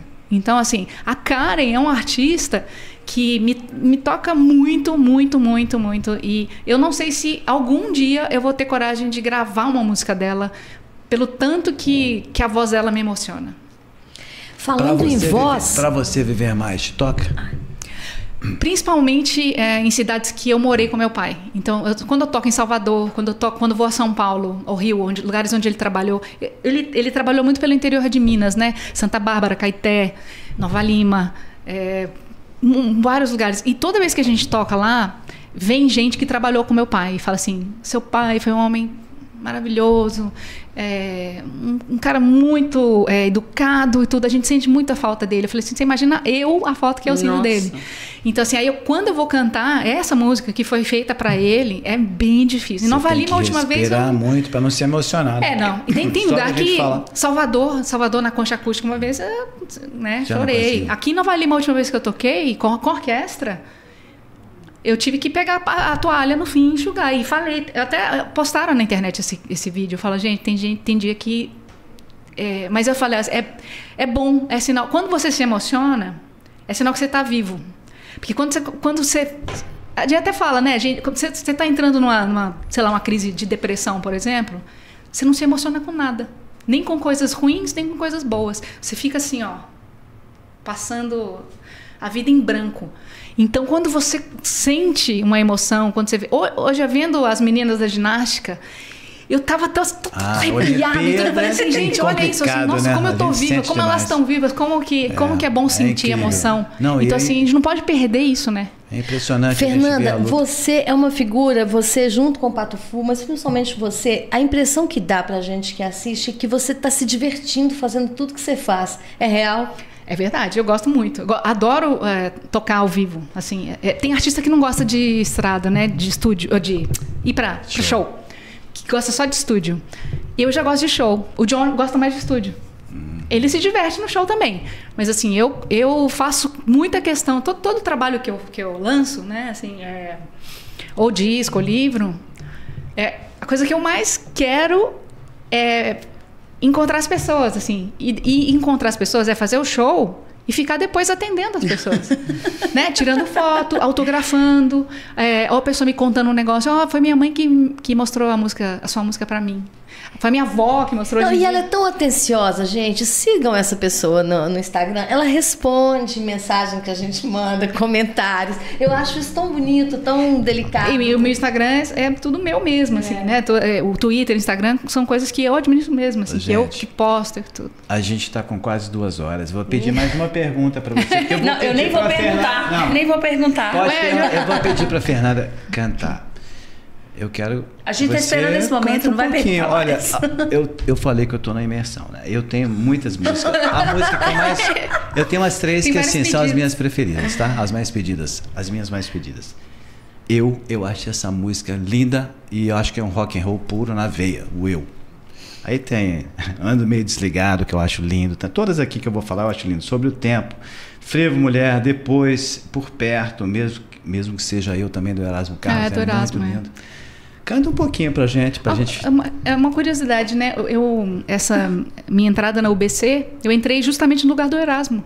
Olha. E o Erasmo, o penúltimo show que ele fez aqui, eu fui assistir e ele mandou recado, assim, ele falou assim, eu quero ver vocês.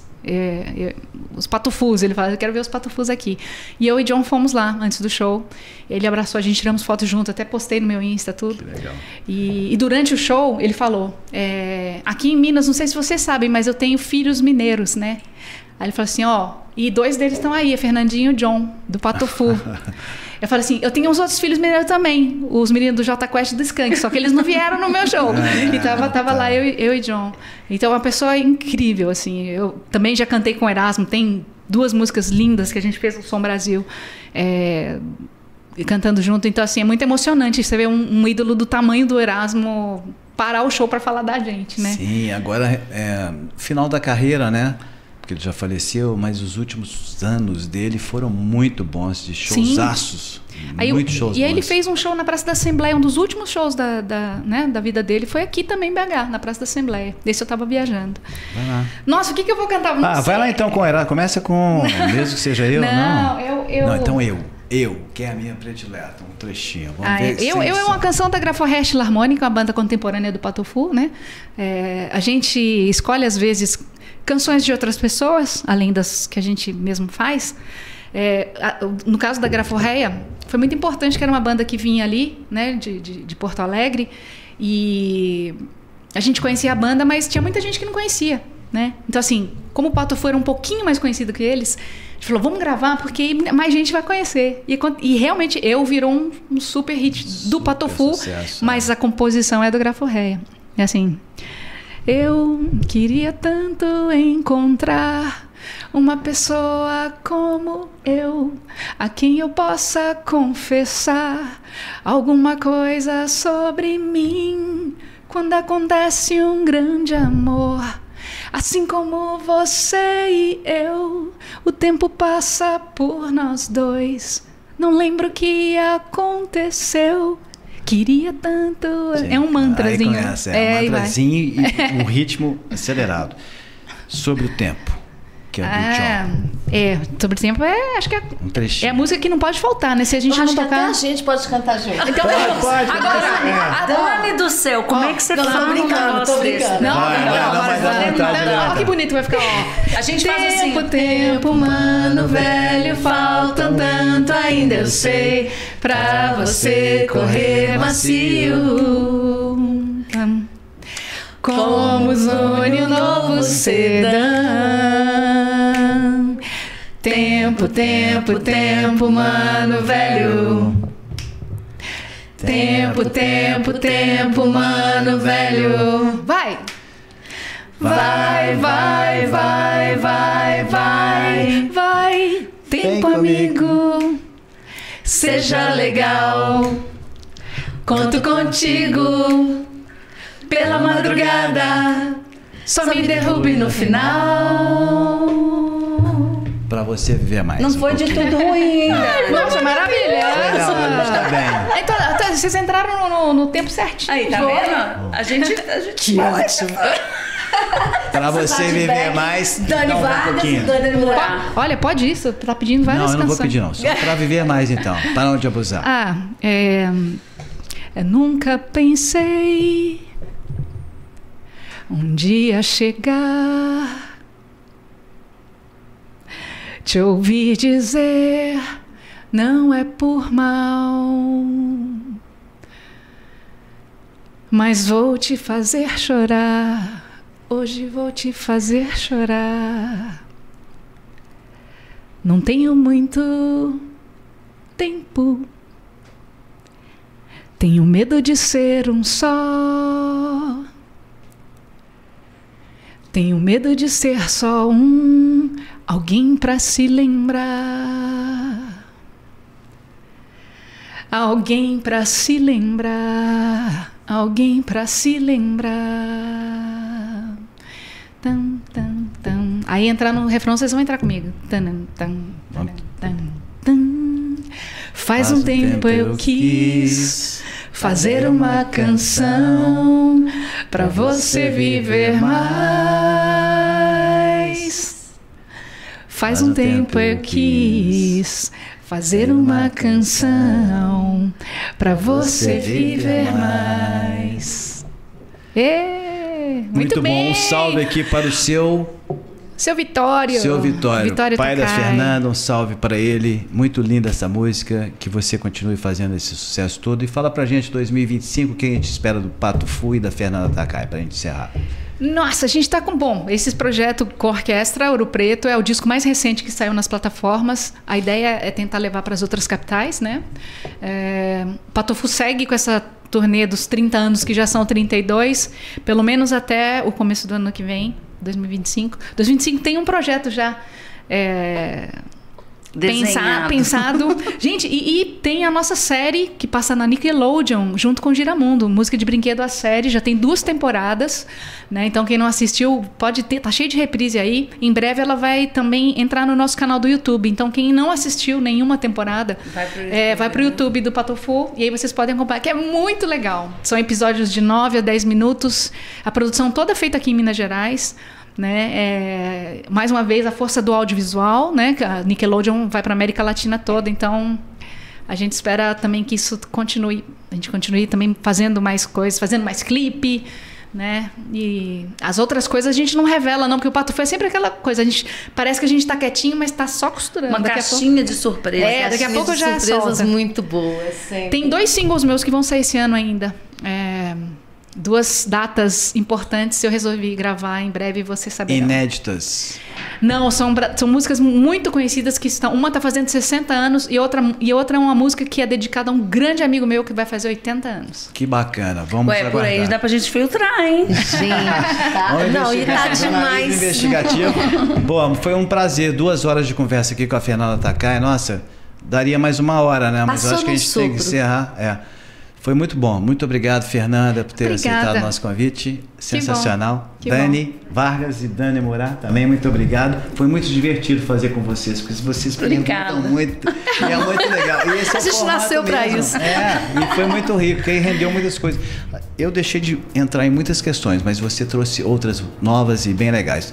Salve pro John e pros outros músicos do Pato Fu. Coctus, o Richard Neves e o Xande Tamietti. Que vocês continuem assim, muito maravilhosos como vocês são, trazendo esse rock alternativo, cheio de possibilidades, com instrumentos legais, com arranjos espetaculares.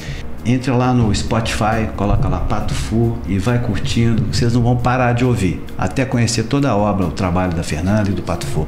Eu quero agradecer também a nossa equipe de estúdio, a agência Movimento Brasil 84, o Francisco, que na nossa câmera aqui, a Renata, e ali a produção executiva, Luci Carvalho, Fernanda Castro e o Marcos, que está aqui hoje na direção. Muito obrigado, gente.